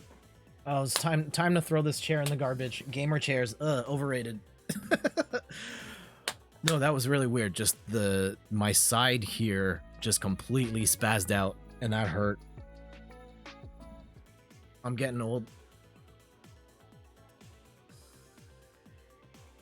Yeah, in London, do I have to go the other? Yeah, I could never drive in London. Just the being on the other side of the road trips me up so much.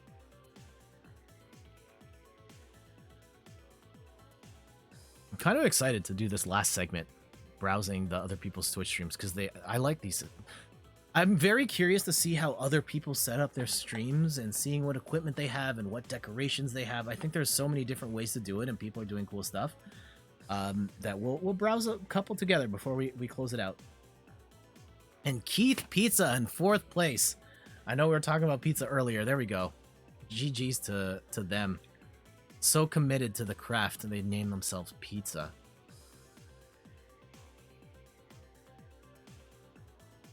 And just out of curiosity, while we're waiting here, I think we're nearing a milestone on the channel.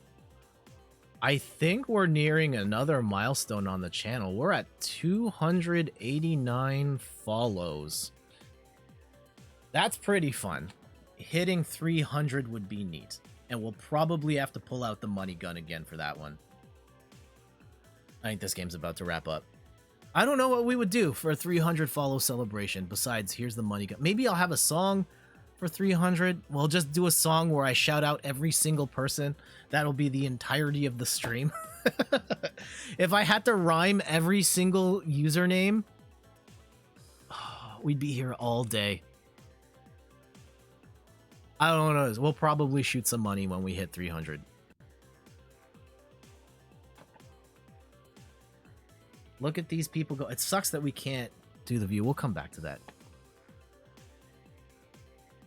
Still streaming. Yeah, we started late, so we're going to end a little late, but this is the last match. We're going to do something different afterwards, but that is it for the Tetris. GG's, everybody. Congratulations to, I cannot read that name, but Wind came in second. You just ate dinner. I have to eat lunch. I'm hungry. I'm hungry. All right. We're going to close this. Do I have Stream Beats set up here as a scene? No, I should have Stream Beats set up here. Give me a second here. Oh, media sort. No, scene. I want to add the Stream Beats scene. Give me a second here.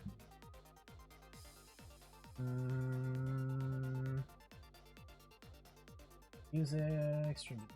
There it is. All right. I know this sounds terrible right now. Give me a sec. There. All right. I needed to turn those off, and we'll turn this on. Nope. Wrong browser. Wrong browser again. I want this one now. So Ian, what did you have for dinner? I think it's... No. Is it this one? No. No, hold on. Nope, not this one. Is it? No. The other one. Chrome, the other one. Here. This one. Chrome? Nope. Why is my window capture not working? Okay.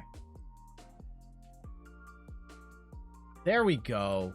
So yeah, I just wanted to spend the last little bit to go and look at streaming setups and see what people are working with, because I think it's fascinating. As you guys know, I spend a lot of time working on our setup here, and I find it fascinating to see what other people are working with, what microphones, how many screens, what are you decorating your rooms with, and yeah, let's take a couple minutes just to look at what other people are posting. These are on Twitter.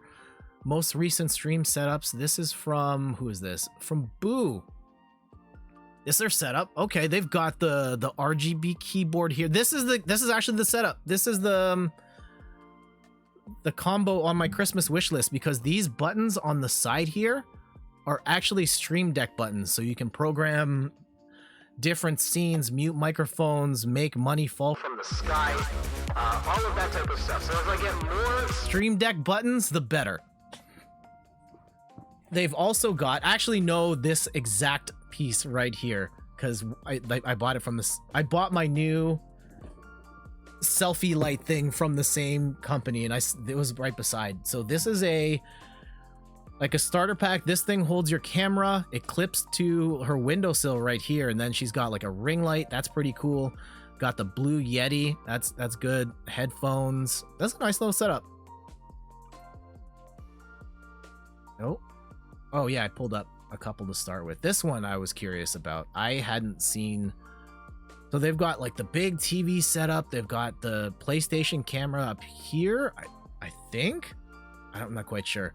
But they've also got like the old Kinect, the PlayStation camera here. They've got the, oh man, they are flexing with the Xbox and the new Xbox and the new PlayStation here. Damn. And that's a very beefy soundbar too.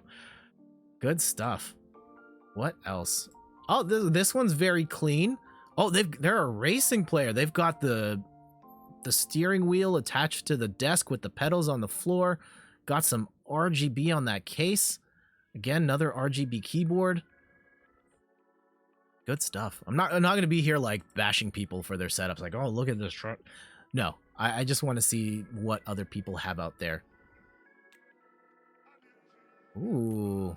Oh, this person's using the Razer Kiyo camera that has the ring light built in. I'm curious to see how that works. I feel like that wouldn't be enough light, but I could be wrong. And I wonder what is that mounted to? Oh, is that just I think these are two like LED candles stacked on top of each other, and that, yes, that's what I'm talking about. Whatever you got to do to make your stream work. Love it. Love it. If for anyone here that streams, what are you working with? Oh, this person streams fancy. The 3 screens with the vertical screen, and they've got the light up, the red mic. They've made the updated one that has the RGB lights on it now. What else? Oh, we saw that one. Here's one. Oh man, that vertical photo. Okay, can we zoom in here? Nope, that just makes it worse. Very compact. They're using the same desk as me. This is my exact desk, and they've got 2 lamps. They've got the ring light here. I think that's the same ring light that I just bought with the 3 screen. That's the one thing I wish I had. I wish I had a 3rd screen so I don't have to switch the inputs on the game monitor when I want to look at the browser and stuff. Ooh, this one's fancy. They've got the Elgato Wave mic here, RGB. I'm seeing a trend here. Again, they're also using that same keyboard and mouse combo with the RGB. And they've got the screen off to the side here. Lots of people use that. Big ring light. I see a Logitech C920 here. It's pretty nice. And the purple lighting in the back. I kind of want to see like the super scuffed setup. Okay, here we go. Nice big. That's a really big monitor to sit point blank in front of. But it's there. They've got the first sighting of a Stream Deck. But again, the same. Oh no, that's a Razer mouse. All right, we've got some drinks on the side. All right, nice gamer chair there too. Ooh, what's this guy working with? Again, we've got the webcam along the side with the phone mount. Another HyperX Stream Deck on the back. Couple more. Oh, what is going here? Behind me used to be a door. This is the new setup. What is this setup? So we've got RGB everything. I think that's a mini fridge. That's a flex. Oh man, you turn off the lights and they got the disco lights going. They've got, yeah, they also have the webcam with the lights. That's pretty dope.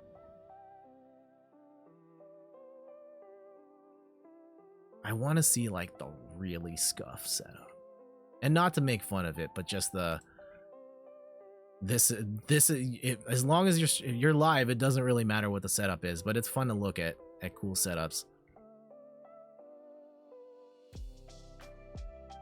Maybe one more. Okay, this person's got... Is this in the kitchen? Is this like a kitchen streamer? They cooking here? Because they've got the fan... This is a kitchen countertop. And they've still got the webcam with blazing... Here's your setup. Ooh. Yes, I'd love to see... If you've got pictures of your setup, Blazing Blue Fire, let's see what you're working with here. All right, you've got the leather seat. You've got the 2 screens with the TV on the side over there. I think that's a... Is that a camera? Switch in the back. Yeah, it totally works. So when you're playing games, are you looking over here? Okay, yeah, webcam. Awesome. Yeah, nice little setup there you got. And thank you for sharing. Yeah, this one confuses me. Are they cooking food here? Or you just play games in the kitchen? The TV can't connect to the PC. Ah, okay. Where were we? Yeah, kitchen streaming setup for today's stream. Cable management not included. Okay, here's the back. Yeah. If you're moving all your stuff specifically for the kitchen, I would expect. Only switch. Okay. Other setups. What's this person? Oh, they've got the green screen going. Okay. This is what I want. One of the big things I want is like a green screen, a place where I can walk to that has the green screen stuff set up so that I can just walk into a space and then, hey, live from, I don't know, Bangladesh or what have you. I think that would be a lot of fun. What else do we got? We got light up cup holders, I think. Camera mounted at the top. That's very high up for a camera. Oh, but it's a well, looks like a DSLR. That's pretty cool. Ooh, look at that. All red everything. Very big vertically mounted graphics card. Oh, nice. This person's got... That's a lot of screens. That's a lot of screens. 4 screens, so I'm assuming this middle one's for the chat. You play here. You got OBS on this one. Browser? I don't know what would be on the 4th screen. You got the mic. You've got 1, 2, 3, 4, 5, 6, 7. Is that a Stream Deck? I think that's a... They've got multiple... Oh, okay. I think this is a tablet. And Discord. Yeah, possibly that too. They've got the ring light here. They've got the... I think that's a tablet and that's a phone, which they use to control their stream. So something like a touch portal. Got it. Again, RGB... I feel left out. I need an RGB keyboard. I want to be one of the cool kids with the RGB keyboard. Here's one. That corner setup. Oh, man. I don't know if you can see this. They've got their microphone here, but they also have the big shield behind it to minimize the amount of like reverb created from the room. I don't know how that would work for streaming because I feel like that would take up too much space on the screen. Hey, your setup's better than mine. Everyone's setup is wonderful. Everyone's setup is great. I'm not here to compare like battled setups against one another. I just wish everyone always wishes they had more. That's a beefy tower. Is that a... I was about to ask, is this a fridge? Or no, this is a fridge. This is a computer. That's a really thick case. And then they've got the crazy modem right here. Light, ring light. All right. I could do this all day. We'll probably just do like a couple more. And I know all the Tetris people probably left by now, and now I'm just self-indulging. This person's got a Stream Deck. Wait, introducing Stream Deck Stories. Wait, what? What do you mean Stream Deck Stories? I don't know what that means. If I can do that with the deck, that would be... I don't know if I would do Stream Deck Stories. I don't do stories. Well, I do Instagram stories sometimes, but... Oh, I think that's it. What are the top posts? Show me like the best of the best stream setups. What's happening? And please, I'm walking down a dangerous path here. Someone might post like some really sketchy stuff. Oh, wait. Big thanks to Elgato. Is this a... Oh, this is a 100... Okay, this is a pro streamer. So this is what a pro streamer is working with right now. They get hooked up, sponsored by Elgato. They get the key light, the Wave 3, the Cam Link. Elgato should have sent them a bigger Stream Deck. And the shock mount. So now they've got the GoPro as a camera. Okay. Stream Deck here, microphone. Yeah, this works. This works. Nice big Corsair mouse pad. I don't have a mouse pad either. Got the sick chair though. The 100 Thieves Secret Lab chair. Dope.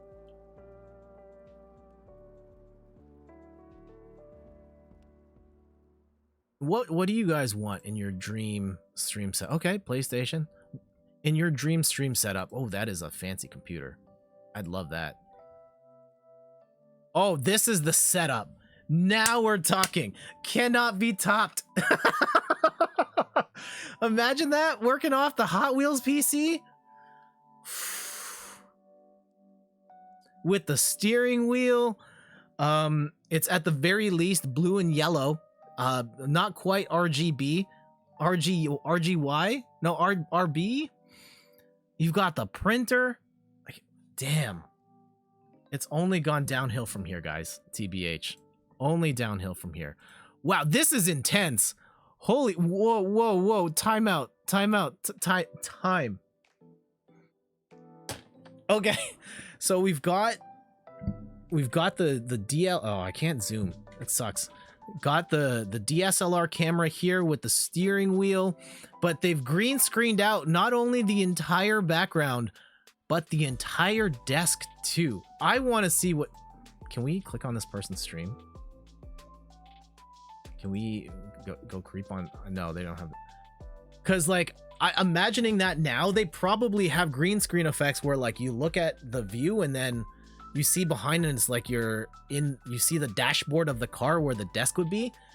That would be sick. See, I love seeing this stuff. Seeing how far people will go. That's just very clean. Very nice. That's basically the setup I have here. Man, imagine that. Like, even green screening your desk so you can make it look like... That's so good. All right, we got two. Oh man, the dual PC setup with dual RGB keyboards, dual RGB mice. Even got the special hand controller thingy. Horizon Zero Dawn up top. This is intense.